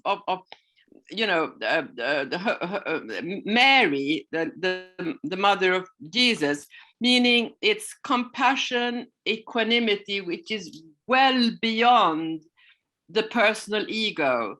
And that's what I was trying to say. Yes, that's what I feel. That's Neptune, yeah. Yeah, that's I was going to say, why not Neptune? Why is it not Neptune in that way? Because Neptune requires the feeling compassion. Yeah. So there is a feeling involved there. Yeah. So you feel on the same, you're able to hook into the feeling of other people and put yourself in their shoes through that medium. I'm not sure. I'm not sure. I can see that aspect with Neptune, but I also think somehow coming back to the detachment that you were talking about, Uranus, that there is, you know, like I can think about it in terms of about you know, it's related to Uranus in the sense that compassion and equanimity can be detached. Exactly. Yes. yeah. Yes. Well, I agree. I You agree. agree? I actually agree with you, and Yeah. was trying to say that this can be the case with Uranus too, in the way Yes, exactly. you just said, but it's coming from a different perspective than Yes. the Neptunian one. In that way, that with Uranus, you don't necessarily feel in the same way as, say, the suffering person or whatever is happening next to you, but you don't actually need that. You need the opposite. You need to not feel like they do, Yes. in Yes. order to be helpful, in order to accept the situation and be able to interject in another way of care. So care is not only the feeling care. There is also another variety, which here I think is this rational way of seeing that. I mean, yes, we are all different, and that's all right. Yeah. And we need the differences, and in order to enrich ourselves as well. Yeah, you've got I've got an example. For example, is a charity I like is Doctors Without Borders. Yeah. Yes. It goes well with Uranus, first of all, because it's a group, it's an organization. So that's many people coming together. The unity in diversity, for example, they can't be all doctors. They need logisticians as well. They need people taking care of various tasks for the doctors to be able to do the medicine, and other people to bring the to book the planes, to bring the goods, to get the money. So there are various tasks and various skills involved. So they need to be united, but diverse in their competence. And of course, they can't be always crying, otherwise they wouldn't do the job. But it comes from the heart what they do. That's how I see it, because Uranus rules Aquarius. Aquarius oppose Leo, so they are the two moments of the same. When you come back to the warmth of the heart, you're back in Leo. That's right. Another example of is the flower of life or sacred geometry, that all things that exist on the planet come through this scientific, mathematical, geometrical formation that would unite everyone on this planet. All living things have the flower of life on a unseen metaphysical level, and it can be scientifically proven, blah, blah, blah. But that would be more that detachment that gives you the scientific unity of all of us that are on the planet. Absolutely. But you know, there is, I don't know if any of you know about Joan Halifax, who she is now a Roshi. She's a Zen Roshi, and she's got a center in Santa Fe called Upaya. Now, I mean, she's done because she's done a very interesting study, and she also has a course to teach people who are in the helping professions, who suffer from burnout from the point because they've given so much love, and of course difficult to to make a distinction between personal love and universal love. And she has done special kind of studies in terms of how to deal with burnout through, training people to kind of get to this point of going beyond the personal love, if I can put it that way. So I find that very interesting study, which is well needed today. Like, in fact, what you said, Jean-Marc, you know, you have to have some kind of specific training almost to be able to do that. Mhm. Again, whether it's meditation or something like that. Anyway, there you go. I'd like to jump in here. I had to step away for a few minutes, so I apologize if you've talked about this, but normally I've associated the word transformation with Pluto. So how would you distinguish between Plutonian transformation and Uranian transformation? Maybe this is a total simplification, James, but I think it only starts with Uranus, and we need to get to Pluto in order for the process to be somehow brought to something, to completion. To me, Uranus, Neptune, and Pluto are like 3 steps in the process. Here comes Uranus and wakes you up, or gives you a wake-up call and says, start a process. You're only starting it with it. You're only showing willingness to do it, but it's by no means finished. We then go through the trials and tribulations of Neptune, whatever they entail, and finally is the largest hurdle, the largest real transformation that presupposes rebirth and real dying and rebirth with Pluto. Uranus could be sometimes situations where we are given the chance to step away from unworking relationship pattern, condition, whatever, and we refuse. So we don't listen to the wake-up call. We think we've gotten away with it, and a little time passes or whatever. Here comes Neptune, shatters us in a different way, through grief, through loss, through disillusionment,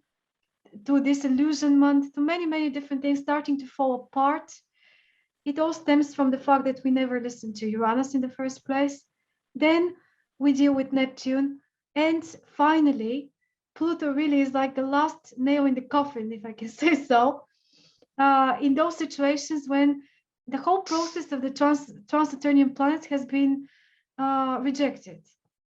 But what really happens when it hasn't been rejected, I'm not so sure. Maybe you guys can tell me how you see that, how potentially we can go through the 3 and not just survive, but make something out of it, which is really transformative and really crucial. But yeah, it's a different kind of transformation. Like maybe we can say that Uranus could be changes on a smaller scale, quicker changes, ones that are not so cardinal, that are not so life-changing in total. Like you can change residence, but this may not be the same thing as, for example, giving up like a long-term relationship, or giving up a long-term job or something like that, or losing someone and then or going through a life-threatening illness or whatever. Something like that sounds more Plutonian. Uranian crises are more immediate. And Can I I think say behind, that I would have on this list, yes, absolutely, for me, Uranus is lightning. Lightning strikes. yeah. Something is you can't even see it coming. I remember for me at my the 42 years, 40 years, hearing a voice in my head that said, open a letter. And in that letter, I found out 9 years of deception from my husband at that point that I had no idea about. I had ignored signs. So it's like a lightning boom, something or if you think of a lightning hitting a building, it's going to then cause the things that happen. Yes, opening your eyes, like suddenly opening your eyes to something. And sometimes we don't even see it. You didn't have Pluto at the time? It sounds very Plutonian, Laetitia. Well, what was Pluto doing at the time? I'll have to go back and look. I think Because I was such a mess at that time when it all happened. I had 2 little kids and all that stuff. But it's more that I think of Uranus as lightning. Yes, sure. Yeah. But then, the thing is that you were actually Lauren, you were actually, as you were saying, you were sort of saying that in fact you had not taken notice of it. It was going on underneath and you had not taken notice. So that was in a way what Radelina was saying, you know, it's like, okay, you're not taking notice, right? Uranus comes bang crash and gives you the letter, you know. Right. And from the letter, I had to take action and call the bank and say, where's all the money I've saved? Okay. It's like a whole process that went forward after that. But I'm just saying, in this list, when I think of Uranus, when I'm doing a chart, when there's an exact lineup, I think of it could be a big surprise. Absolutely. Yes. That's the thing about it. It has to shock us because then comes the Neptunian process of deconstruction. You know how Neptune is like a solvent that takes things apart. But in order to be willing to do that, why would you deconstruct your life? You know, what would trigger you to do that? There needs to be something shocking before that, I guess, to start the process. Yeah. In that Prometheus fire, if you add lightning to Uranus. Am I wrong in that? Is that, wouldn't you think of? Oh, well, maybe not exactly. You know, the Promethean fire was more the fire of knowledge.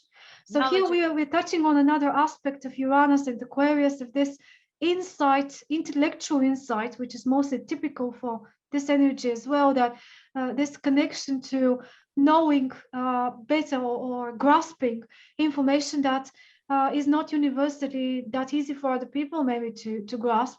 And it's you know, he brought the fire to people. They were not ready for the knowledge yet.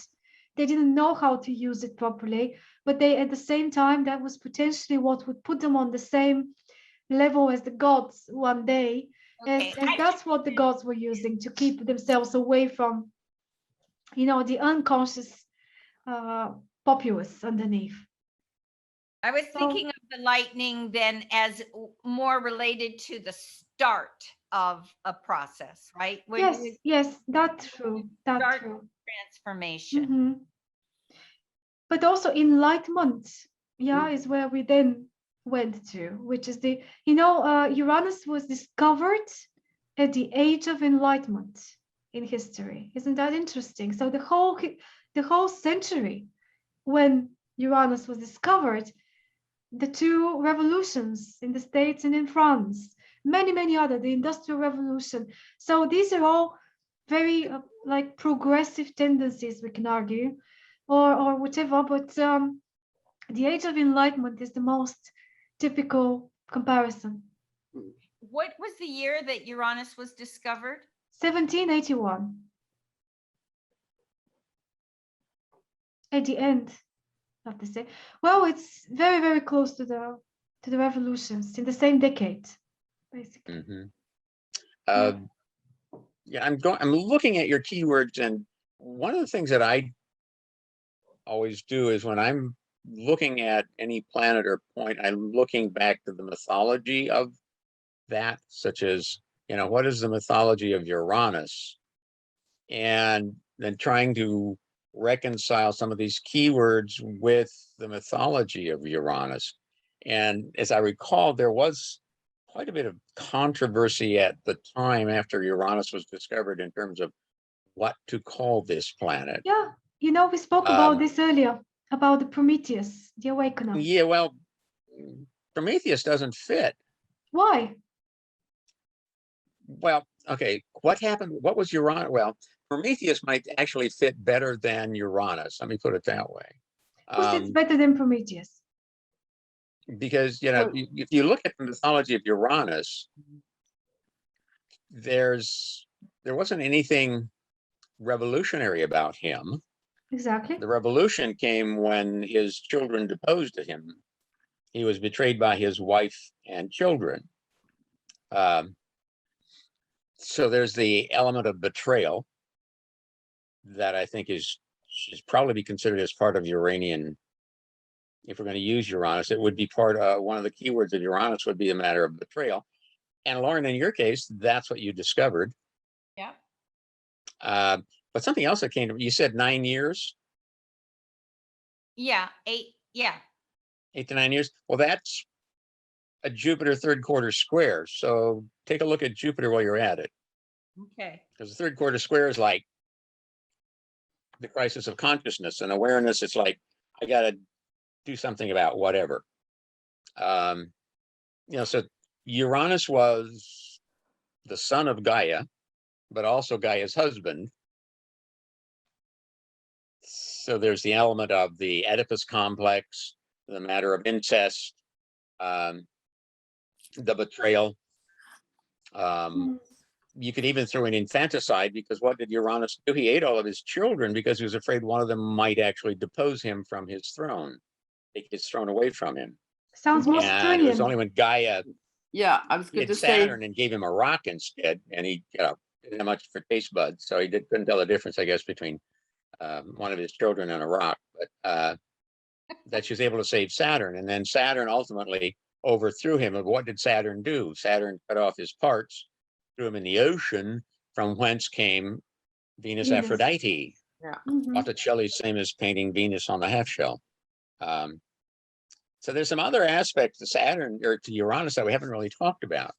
but that's an important one that you said, James. The fact of Aphrodite being born out of Uranus. I think that is a really interesting one, actually.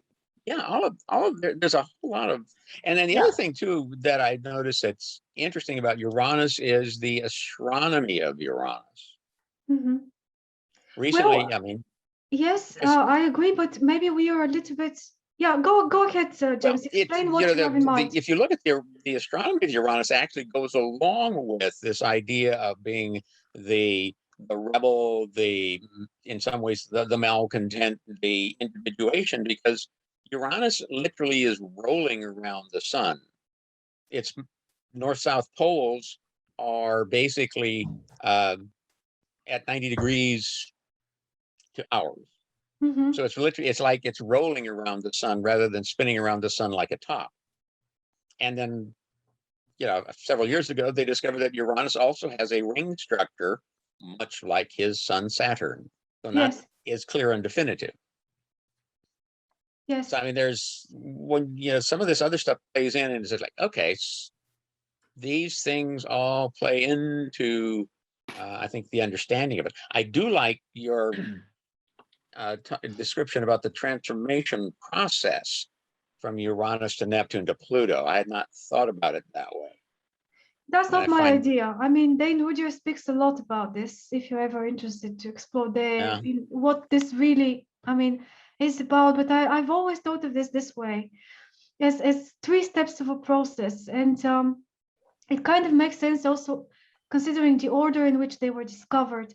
How first they discovered Uranus, it happens to be located astronomically after Saturn, and then the one further beyond in the cosmos, in the direction outside of the sun, outside direction from the sun, is Neptune, discovered the next century. And then the next century, they discover Pluto. And there are 3 cycles, being the cycle of Neptune, almost exactly 2 times that of Uranus, and the cycle of Pluto, almost 2 times that of Neptune. So there's obviously a pattern there.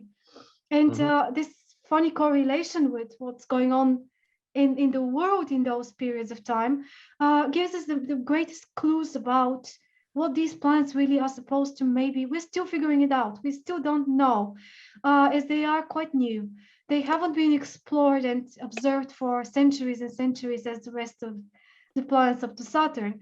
And they are alien in a way, and giving something alien from the galaxy to the solar system. So it's very, but I was hoping today we would concentrate more on the movement of Uranus than trying to see Uranus from all its different sides, as we never can possibly do that in our limited time. We already covered quite a lot, but you're right, there are many other aspects. I think at the end of the day, Richard Turner makes a very solid case for why Uranus wasn't a very adequate name. Maybe because it was such a quick, let's follow the ancients' logic. They were always naming the planets after gods. So now we have discovered a new one. We have to name it after a god as well.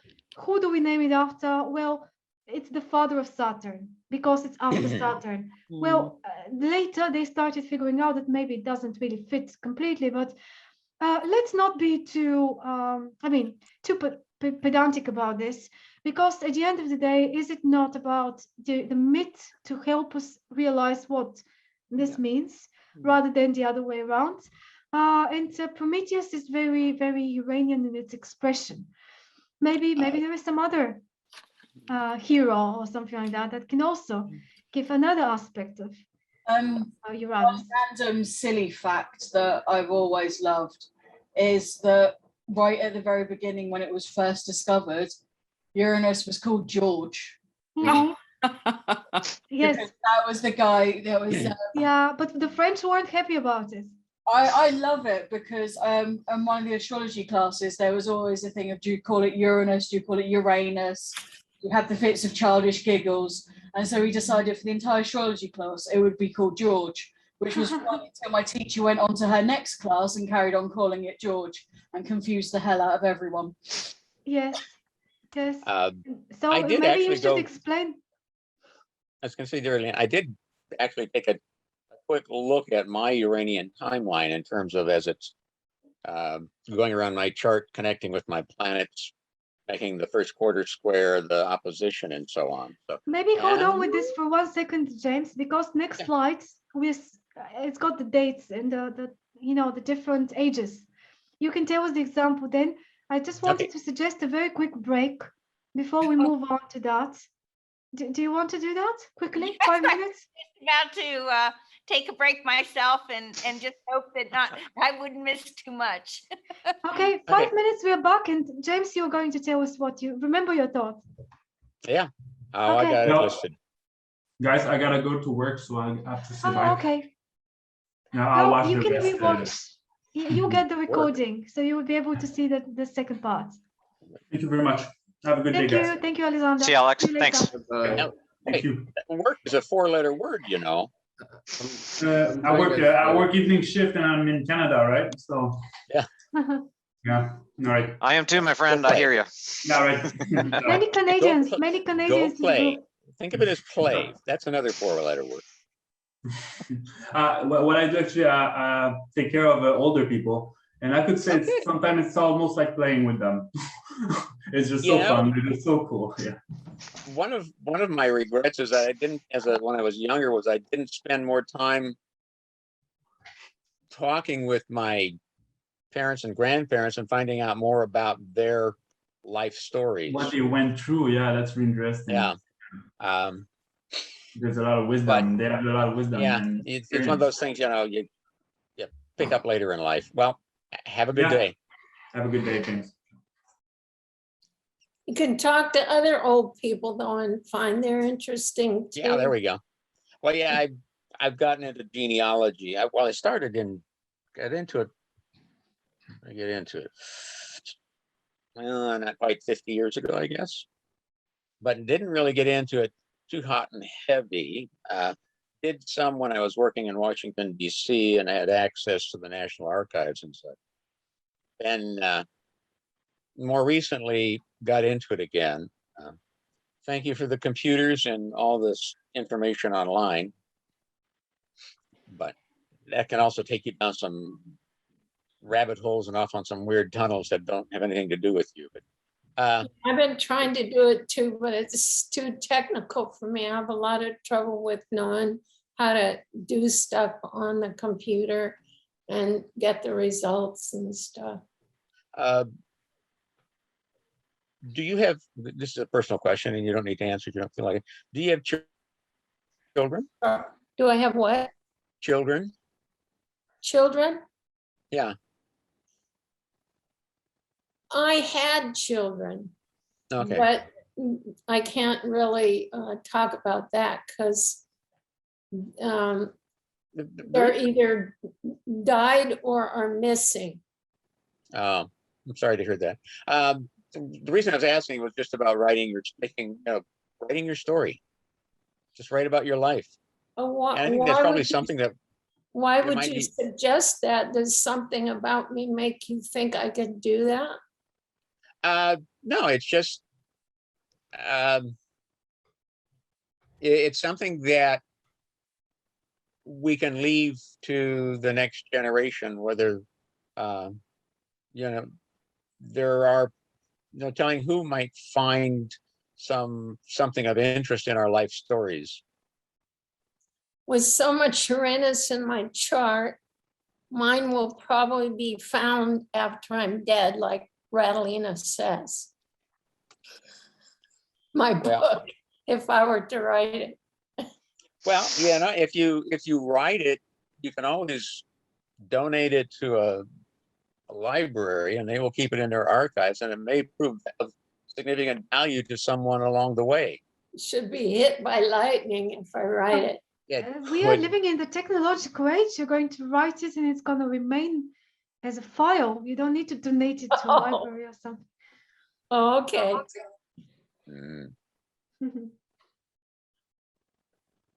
But why not, Raven? Why not? Well, he suggested that, and I said, well, why would you say that? Is there something about me that would make you think I could write that, or that would be good to write, or Well, something? you are almost having your Uranus return. And Yeah, and it's gonna be in opposition to Mercury on my midheaven. So it's gonna Does trigger that the help Mercury. for writing? Of course. Sure. Of course. Yeah. Oh, maybe I will then. You know, Oh, it's writing an it. opportunity. Sorry?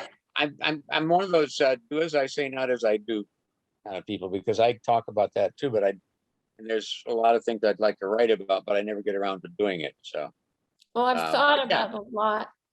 Radalina, you should, because you're gonna get an early start and you've already done so many incredible things. Should get started on it now. Get started on what, Raven? On writing your life. Get started your life? early because your life's already been very interesting and you're still young. Oh, you don't know me. That's only some sort of impression. Yes, I That's a wrong do. impression. No, I don't. No, I don't. Couldn't be more boring. You just don't realize it. Well, maybe I would realize it when I come to the right age to realize it. Well, And come I'm to not Atlanta and I'll talk you into it. Well, maybe you are. I mean, I'm serving as some sort of trigger for you to realize that you are at the right age for those sort of I don't know. No, I thinking know. back. It's true. It's true. I get that. Yeah. And it makes a lot of sense in this particular. Think of it as the last Saturn cycle, the third one between It's the last 60, rodeo. yeah, between 60 and 90 is exactly for these sort of exercises. And to see how good of an example Dwayne is giving in that respect, for example, and Lauren as well, and Simone as well. But Radalina, one of the things you think of when you're this age and can do it is, why didn't I write some of this down when I was young so I can remember it? You were too busy living it, maybe. Just like when James said to me, what was Pluto doing then? You know, I was so busy trying to cope. Who knew? I couldn't even focus on astrology. That's true. You know, that was the thing. And I quickly, James, if I remember the date, October 13, 1994 was the date I opened that letter and everything fell. Would I take that date and then look at it and then as an inner circle put my natal? Is that what you would do to look at what you would had suggested? Mm-hmm. Okay, thank you. But also, Lauren, it doesn't need to be that exact. Well, that I happen to remember exactly October 13th. So why not choose the date? Yeah, I won't be surprised if you find that was the day it all changed. Yes, but maybe you would find some sort of fast planet trigger there on that date. Something like Mars or Moon or something like that. Especially Mars or Mercury. I don't know. Radalina, I have a question. Yes. You know, Jung, when he had his numinous experiences, right? I'm not so interested in the definition of numinous, but I'm wondering, do all people have them? I don't even know what the word means. Could you tell us? Well, that's a word which is very often used by James Hillman in his writings, isn't it? If you are familiar with that. Could Uh, I well- come in? Could I come in? Yes, Mona, I think you yeah. would know but better than me. I can explain the meaning of numinosity, the numinous. What Jung meant about that, and he was actually the one who coined it, not Yes. Hillman. Understand? Okay, was that, you know, for example, when you have a dream or even an experience which is what it's called a sort of a more than personal experience. Does that make sense to you, Raven? Yeah, I understand that. It was, Yeah, my but wait a minute. question was. I haven't finished. So Okay. meaning that the numinosity is actually the energy that actually emanates from the particular imagery, which catches you and kind of draws you in, and which almost feels kind of it can feel holy almost, if I can put it that way. And it has this numinosity which which you can't get away from. It affects you on a very deep inner level. Does that make sense at all? I don't know if that helps. Yes, thank you. It's beyond words, you know. Yeah, but my question was not the definition of the word. It was, does everybody have those experiences? Well, I would have thought that that's an interesting thing to ask. I mean, I don't know if everybody has it, but I would have thought some people might have it because some people are more prone to having, you know, experiences on the inner level. Maybe not necessarily. Some people may not have them. Maybe some people, maybe they don't. But I would. So when Jung had them, yeah, it would be interesting to know what the planetary positions were, whether they were Neptunian, Uranian, or why? Because he had the ones in Africa, you know. Yeah, I mean, he had them all the time. He had them all the time. And Maybe that would be a very interesting thing for next time, because I think at the bottom of this is Jung has Sun square Neptune in his chart. There you go. As far as I remember. Yeah. And I think it's very, very close. Yeah. So a big part of his work, the whole approach, the whole way of, you know, getting in touch with those numinous experiences and then investigating them as a scientist, you know, there is this interesting mixture between the Uranian element and the Neptunian element. Yes. In him. Yes. This is like what he explains to be himself behind, you know, what motivated his work. And this is a great thing to look at for Neptune next time. Great. Thank you. Thank you, both of you. Well, you know, I think there is a book which he recommended, because another word for numinosity can be awe, AWE, awe. Yeah. And awe for the holy, for the sacred. And there is a book called The Idea of the Holy, which he kind of really read and reread a lot. I think the guy who wrote it, his second name is Otto, something Otto. And Otto, I've heard of him. Yes. Yes, his last name was Otto. Yes. Yeah. The Idea of the Holy, and that explains everything about numinosity. That's good. Thank you. Yeah, thank you. Thanks, Simona. Thank you. Okay. Thank you. Lauren? Well, it's always great to have a union analyst in our group, isn't it? Well, it's fun for me. It's great The because chart, we can. October 13th, 94 was interesting because, let's see, the North Node was at 15 Scorpio, South Node 15 Taurus. The moon was in Aquarius, making a square to them. Jupiter was at 17 Scorpio, Venus was at 18 Scorpio, stationing retrograde. So I think the energy was, and Pluto was also in Scorpio at 26. So Is that, and what are you giving That's us? in relation to Lauren's case, I think, isn't it? that was the date that Lauren opened the letter. Yeah. Oh, yeah. okay. Well, Yeah. that's. I'll go look at that. Okay. Yeah, so you thought- Radinina, Yeah. here is the book, The Idea of the Holy. Go a little higher, Simona, just a little higher. Yeah, that's it. And it has got in it, excitingly, it's got it's got the whole about the element of fascination, numinosity, the numinous in means of expression of the numinous. It's a very good book to read about the numinous. Great, great. Rudolf Otto. Rudolph, that's it. Yeah, Rudolf. Thanks for the recommendation. Yeah, it's a very interesting book.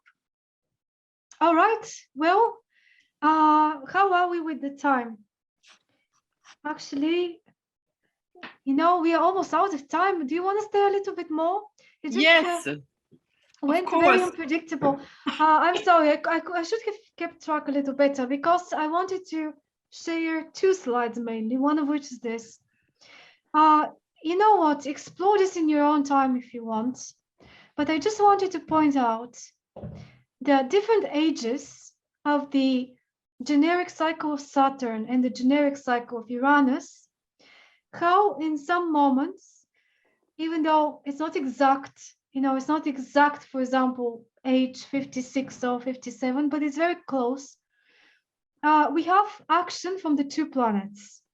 So for example, you can see that at age 13 to 15, around the teenage years, we're experiencing a Saturn opposition, but we are also experiencing Uranus sextile. The Uranus cycle is very interesting. It's not only that it's 84 years, but 84 years is either 7 cycles of 12 years, referring back to Jupiter eventually, if you want to think of it this way. So one whole Uranus cycle is 7 Jupiter cycles. Yeah? Or we can say that it's 12 times 7. So the number 7, which is a building block of the Saturn cycle, dividing life into 7-year periods, here we have it again with Uranus. But this time we have 12 times. 12 times, 12 signs of the zodiac. So you can argue that you have, during your lifetime, the first 7 years of the Uranus cycle are Aries years. The second 7 years are Taurus years. The third, Gemini. You see the logic? And all the way to Pisces. So there is something to do with every 7-year period of life, step by step, as part of the overall Uranus cycle, which could be related to the signs of the zodiac, just to kind of give ourselves topics of life. Yeah. At the moment, for example, I'm at the Leo stage of Uranus, which is between 28 and 35. And this is supposed to be, Ruperti says, one of the most important 7-year periods, because you have the chance to cut away from your conditioning, family conditioning, cultural conditioning, and be born as an individual, and then continue onwards as an individual. We already touched on this with Saturn last week. We said how the first 30 years of Saturn, the second 30 years, and the third 30 years, when we get them all together, we get to Uranus, because 3 times 28 is 84, more or less. Yeah, so you get the idea that the Saturn cycle is contained in the Uranus cycle. The Jupiter cycle is contained in the Uranus cycle. Even the 7-year cycles that split life into those stages are also in there too. So again, we go back to the number 7. And this is a big topic. When I did my talk on Chiron, I spoke a lot about the number 7 and how it comes forward with Chiron too. So even we can say Chiron is contained within Uranus. So this is just something. Now I wanted to show you these dates, these ages. So these are different ages.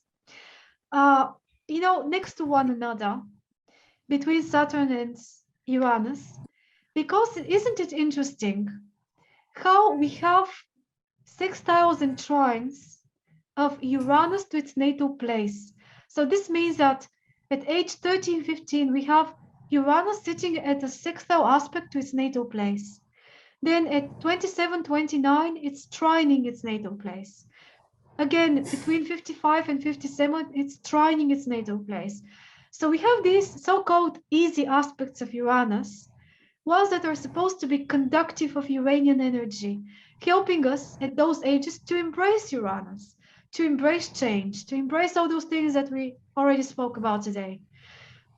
What happens in those same ages with Saturn? Yeah. Pressure. So when we have pressure from Saturn, oppositions, returns, so on, at the same time, we have easy time with Uranus. Isn't that interesting?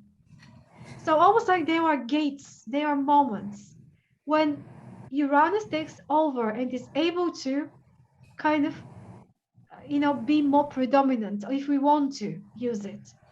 But at the same time, we have several ages where they're both very difficult on us. We have the age 2022, when we potentially come of age, we can vote, we can get married, we can participate in society, so on and so forth.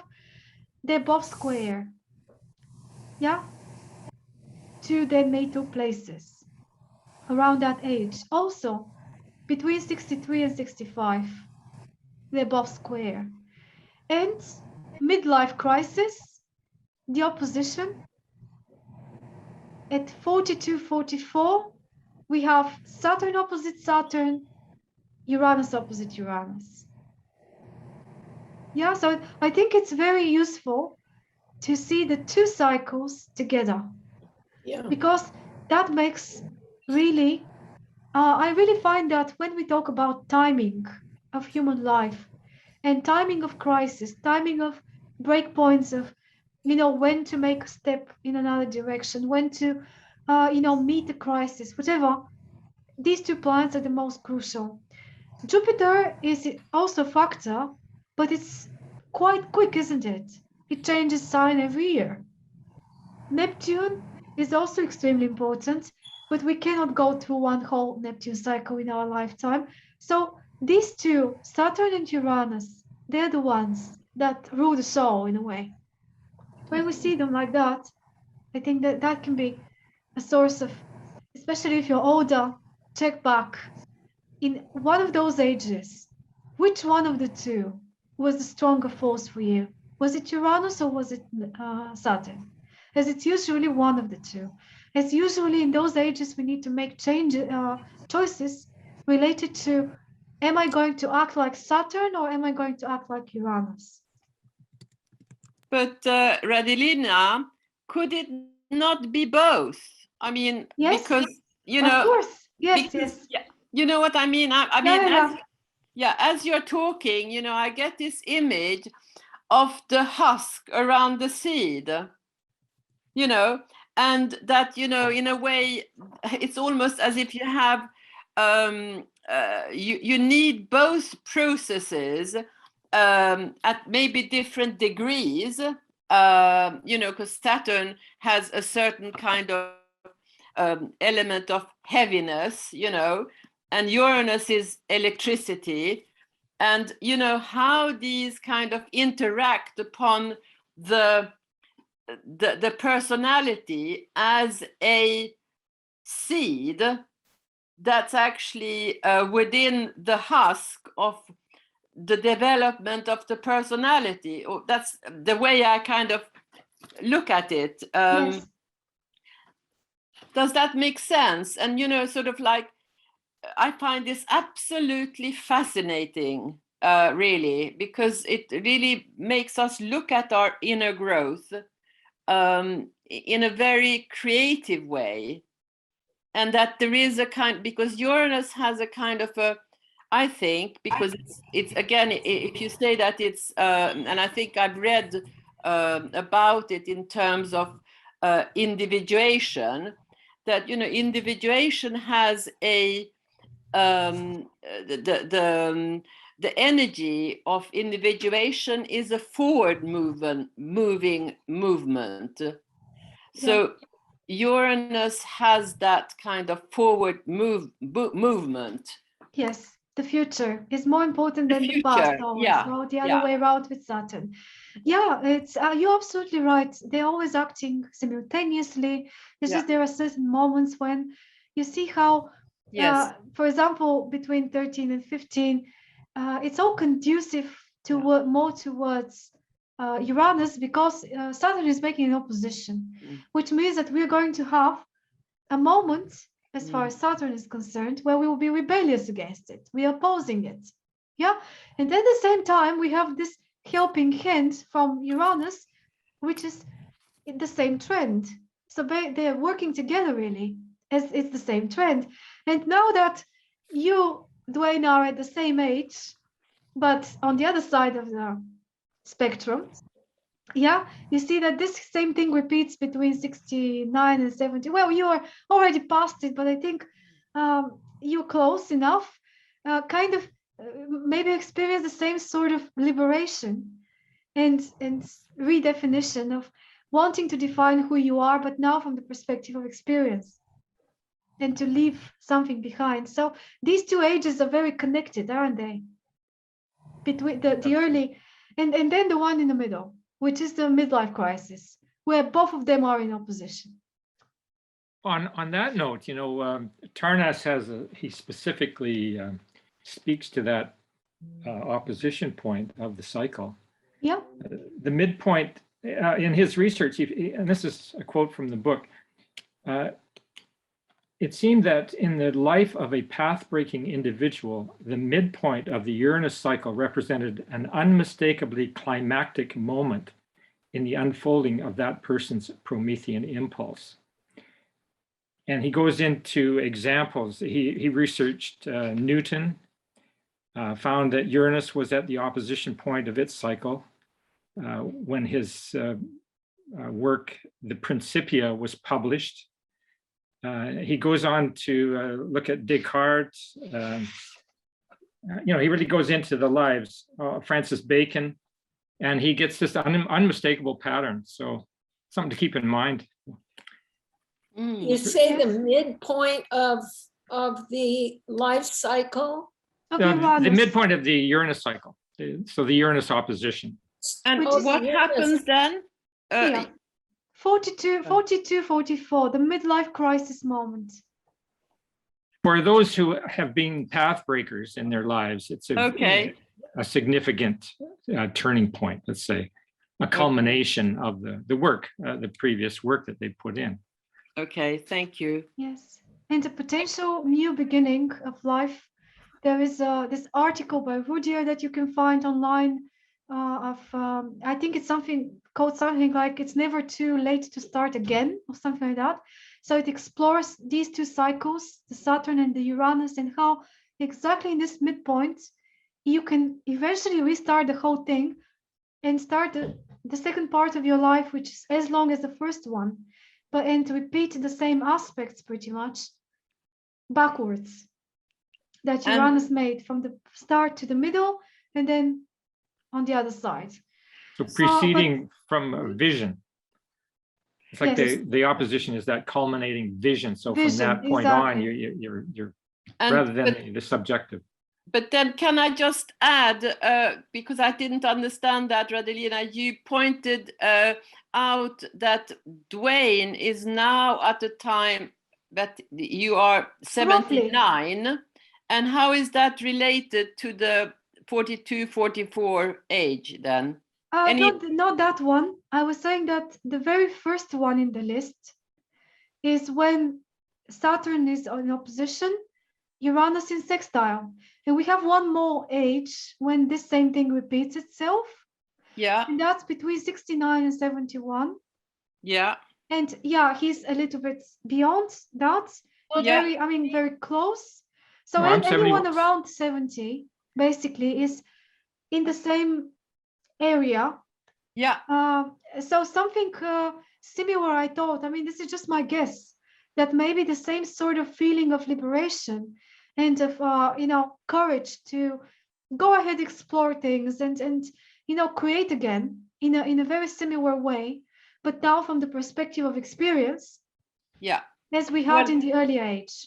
What I want to say is I was working with someone whose twin boys are 14, and it made me, I wanted to point out to her the Saturn opposition, and one of them, of the twin boys, is with her in her what to do, and the other one is a complete rebel to what she wants to do, even though they're twins. And then when I look at this, I think, when I've done twins before, I think of they share the exact same chart, but they go with different aspects of it as souls that they kind of share, and maybe one is more strong than with the opposition and one stronger with the sextile. Or maybe one is rebelling against the parent while the other one is rebelling against the brother. At this age requires some sort of rebellion, but this rebellion can express itself in so many different ways. Anyway, the point of the age is to say no to something and to give opposition.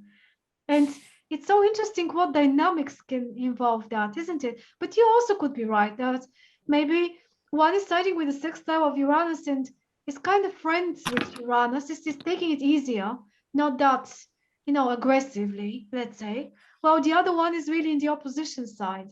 So yeah, maybe, I mean, I'm not... Since I just had done that person's work. Yeah. But everyone is trying to distinguish themselves in that age, to make, to say, this is who I am and I'm not like you. And maybe because they're twins, there will be this temptation to not be like the same. And I've had that with twins. I've been interested. I've had a lot of different people with twins come to me. Yeah, interesting. Very interesting. Okay, well, we are all so much beyond time, so I don't want to keep it too much longer. I just wanted to show you one more final thing. And it's this one. Hope you can see it. So just so that we complete the topic, as we have to say that it's not only Uranus sitting in different positions to itself that trigger Uranian moments in our lives, but it's also when it travels around the chart. And we already spoke a little bit about this. Several very quick points about what we can expect when Uranus crosses the angles of the chart, for example. And you can go deeper into this, exploring every single cusp of houses. But for example, when we have it cross the ascendant, and that's really once in a lifetime situation, all of them are. And maybe if we don't end up living up to 84, we are only going to experience some of those aspects during life. And it's interesting to note at what age you experience them, because this is very individual now. This is not to do with what age you're at, so that everyone that's at that age can expect the same thing. No, here, I'm going to have Uranus cross my ascendant in a few years, but you're not going to. So you may be having it do something else to you. Some other place in the chart will be affected. If it's to cross the ascendant, it's going to be a moment, a period of time, not just one day or 1 month, but a period of time when we have to open ourselves to those Uranian intuitive insights that come to us, those all sorts of different voices that can come to that channel, that can give us clues about what we need to change about our own identity or self-image, the way we present ourselves and the way we see ourselves. And to be open to new perspectives in that respect. This is a very general thing, but I think it makes sense. All through the time when Uranus travels through the first house, that would be the case, not just when it crosses the ascendant itself. And maybe those years before it crosses the ascendant are the preparatory years for reinventing yourself in one way or another, or at least your image about yourself. And that can take so many different ways. I have no idea what to expect, but I guess that would be a very crucial change for me as well. Then when we get to the IC, we're dealing with something different there, because on the IC, we're looking to stabilize our identity, not to change it. And most likely on the IC, Uranus will come as a shattering force from outside, which will pull us away from our comfort. Very similar to your situation with the moon, Simona. Okay. Something like that, where our identity will need to stand against the Uranian change, and we would be willing to cooperate with things to do with home, family, or stable sense of who we are that we have built so far since the ascendant, to be amended, somehow to be changed, to be shifted, and to not be too willing to keep to the comfort, say. Yeah. So yeah, but usually these are external factors that would come in and trigger something. Same with the descendant situation, but there we are more specifically dealing with people, with other people, with relationships that become this trigger. And maybe we need to start questioning in that moment our own approach to relationships, how we deal with other people, what needs to change there. And there will be situations, maybe very shocking and disturbing, that would lead us to those questions and make us change our approach. So we're not changing ourselves as an identity as much we're changing our approach to others and to the world and to fitting into the world. And then finally, the MC, I think when we speak specifically about Uranus crossing the MC, it should be about also greater participation in the overall big story of the world, being willing to give something away, being willing to participate in something, and trying to, for you to be the change in the world, even in a small way. So I guess this is the point where the most rebellion can be expected, as we are usually rebelling against society, the Saturnian structures that are the area of life dealing with the 10th house issues. So when it crosses the 10th house, I guess that's when there will be this battle between what we think is appropriate and what the world tries to impose on us. Something like this. But yeah, it's that one of Uranus crosses the IC. I just don't understand how it gives security and comfort. Well, you see, the IC is the roots, is the not just the actual roots in terms of family, house, origin, culture, stuff like that, but it's also your built identity, the building block on which you feel like you're sitting and it's stable enough. This is when Uranus crosses it, wouldn't it give a breakup security? Exactly. Yeah, that's what I said. That there will be a breakup, so we would need to be prepared to not cling to it. I understand. It's a different thing. Sorry. Oh, I'm sorry. I've made a mistake here in the text. So I just realized. Maybe that's what confused you. It's Yes. supposed to be saying give up, not give us. Yeah. Okay, So good. that was just a typo. I'm sorry about that. I didn't understand it. Thank Yeah, you. I just noticed it. I'm sorry, Lauren. So yeah, prepare to give up security and All comfort. right, now that makes perfect sense. Yes, well spotted. Well spotted. No, it's just I try to pay attention and I get confused if I don't Well, understand it. Well, can I just say, in relation to that, in fact, I was working out because I then had Uranus crossing my IC around year 2000 because it crossed my descendant 2000 around 2008. That would make sense, wouldn't it? Yeah. Yeah, and so 2000, that was just before then I divorced. I had to, at that point, I was already, in my 50s. And for the first time, I had to actually fend for myself completely, financially. So finding that security within myself. So that makes sense, doesn't it? Yes. And then in 2008, I lost my job.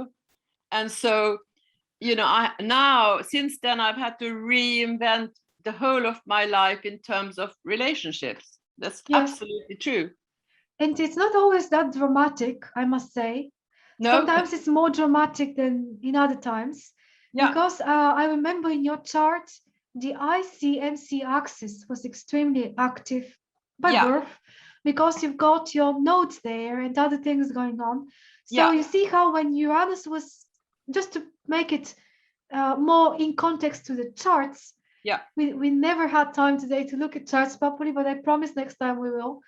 For Neptune. So my point is that when Uranus crossed your IC, it triggered all those processes that we expect to see. Yes, all the but angles. also maybe it was even more life-changing. Yes. Than another person that experienced the same transit at the same time. Maybe. Because your IC-MC have the nodes there. Yeah. No, I just wanted to mention that because it came to me that, for me, I've been following this Uranus, sort of in a holy way, because I realize it has a strong effect on my life. So there you go. Well, I'm going through it now. Okay. Yes, it's your Uranus revenue on the IC. Crossing the IC. Yeah. Yes. And you're not only having a return, which is so interesting and so special. Yeah, and it's bizarre too. It's bizarre. My ex-husband that I divorced is the only one who is willing to rent my room. Can you believe it? And has the money for it and all, and wants to do that. My room. Why does he want to do that? In which I could save my house. So talk about a dilemma, Isn't that weird? 5 years we've been apart, and he comes back and rents the room. Have you said yes? The lawyers said yes. Could you be made to accept that at the end of the day without you? Not made to, but he had a talk with me about it and said that was the only way I was going to be able to save the house because I've run out of money. So how come he wants to rent? How come? Say again? Why does he want to come back and live there? That's the question. Yeah. And what would happen if you sold the house? You wouldn't want that. Well, I couldn't even do it now in terms of the time it would take for me to do it and have the money to do it. I went too long. How do you know? How do you know? I know. Yeah. You know. I mean, it's too hard to explain, but I know. Okay. I would either lose it or accept the offer. Okay. And that's just amazing. I never saw that coming, talk about Uranian stuff. Absolutely.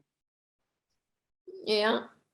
So what I did though is with the lawyers say we have to build all kinds of boundaries in. We have to have all kinds of boundaries within the house. So we'll see. You're going to put up gates, are you, Raven? Yes. I put locks on the door when we were Locks, married, yeah. and he thought it was funny. He didn't tell me when he moved out. He said, "You know, you put those locks in backwards. I could have always unlocked it from my side." Wow. Interesting. Well, that's good that he respected you. Yeah. Sorry? It's good that he respected. Oh, I wouldn't say could. respected. Yeah. Well, he didn't go through then because you didn't know. He thought it was funny. He had his own secret laughter. Oh. Anyway, we'll see what happens. Well- See if I can move with my Uranus through this and Maybe think of another find way. another path to make Yeah. it work. Yes, maybe Uranus will help figure out some innovative way of Yeah. dealing with the situation. But I one thing agree. is for sure that you are full of interesting stories. So maybe Yeah. we consider the book option. Okay. You know, you could let out the whole of your house in different rooms and go Yes, and and move live somewhere else somewhere else. yourself. That's a good idea. There you go. Let your room out and you go Yeah. somewhere else. That's a good idea. That's right. You know, I mean, there are all kinds of different scenarios that maybe you haven't thought about, and that is Uranian, isn't it? Yes, it is. You know, you could let out. If I don't know how many rooms you have, but I could rent another one or two. yeah, there you go. So he'll be there on his own with all these all other by people. himself. Yeah. Obviously, he wants to come back for you somehow, for some reason. So you can make like this surprise. He comes back and there are other people there, not you. Yeah, I'd like to rent it to Buddhists or something. yeah, Some transformational group yeah. and put good energy in the house. Be clever about it. And good luck. Yeah, good luck. Thank you. Good luck. So we're meeting in 2 weeks on Neptune. Is that what you said? Yes, we're meeting in 2 weeks. I really now need to say goodbye because we're so much over time. But thank you so much for staying today. Thank I really you for enjoyed your it. time. And we are going to see each other in 2 weeks, continuing with the transiting cycles. Next one, I think logically we have to do Neptune. Exciting. Yes. Absolutely. Thank you, everybody. Thank Great. you. Thank Thank you, you. everybody. Thank you. It was lovely. Thank you, to Redlina. you Thank today. you, Thank you, everybody. Redlina. See everybody. See you later. Thank you. Bye-bye. Take care. James, I thanked you if you saw that chat. Ah, I'm going to go check yes. that. Nice to see you again, Dwayne. Yes. Okay. Bye-bye, everyone. Bye-bye, everyone. Bye-bye.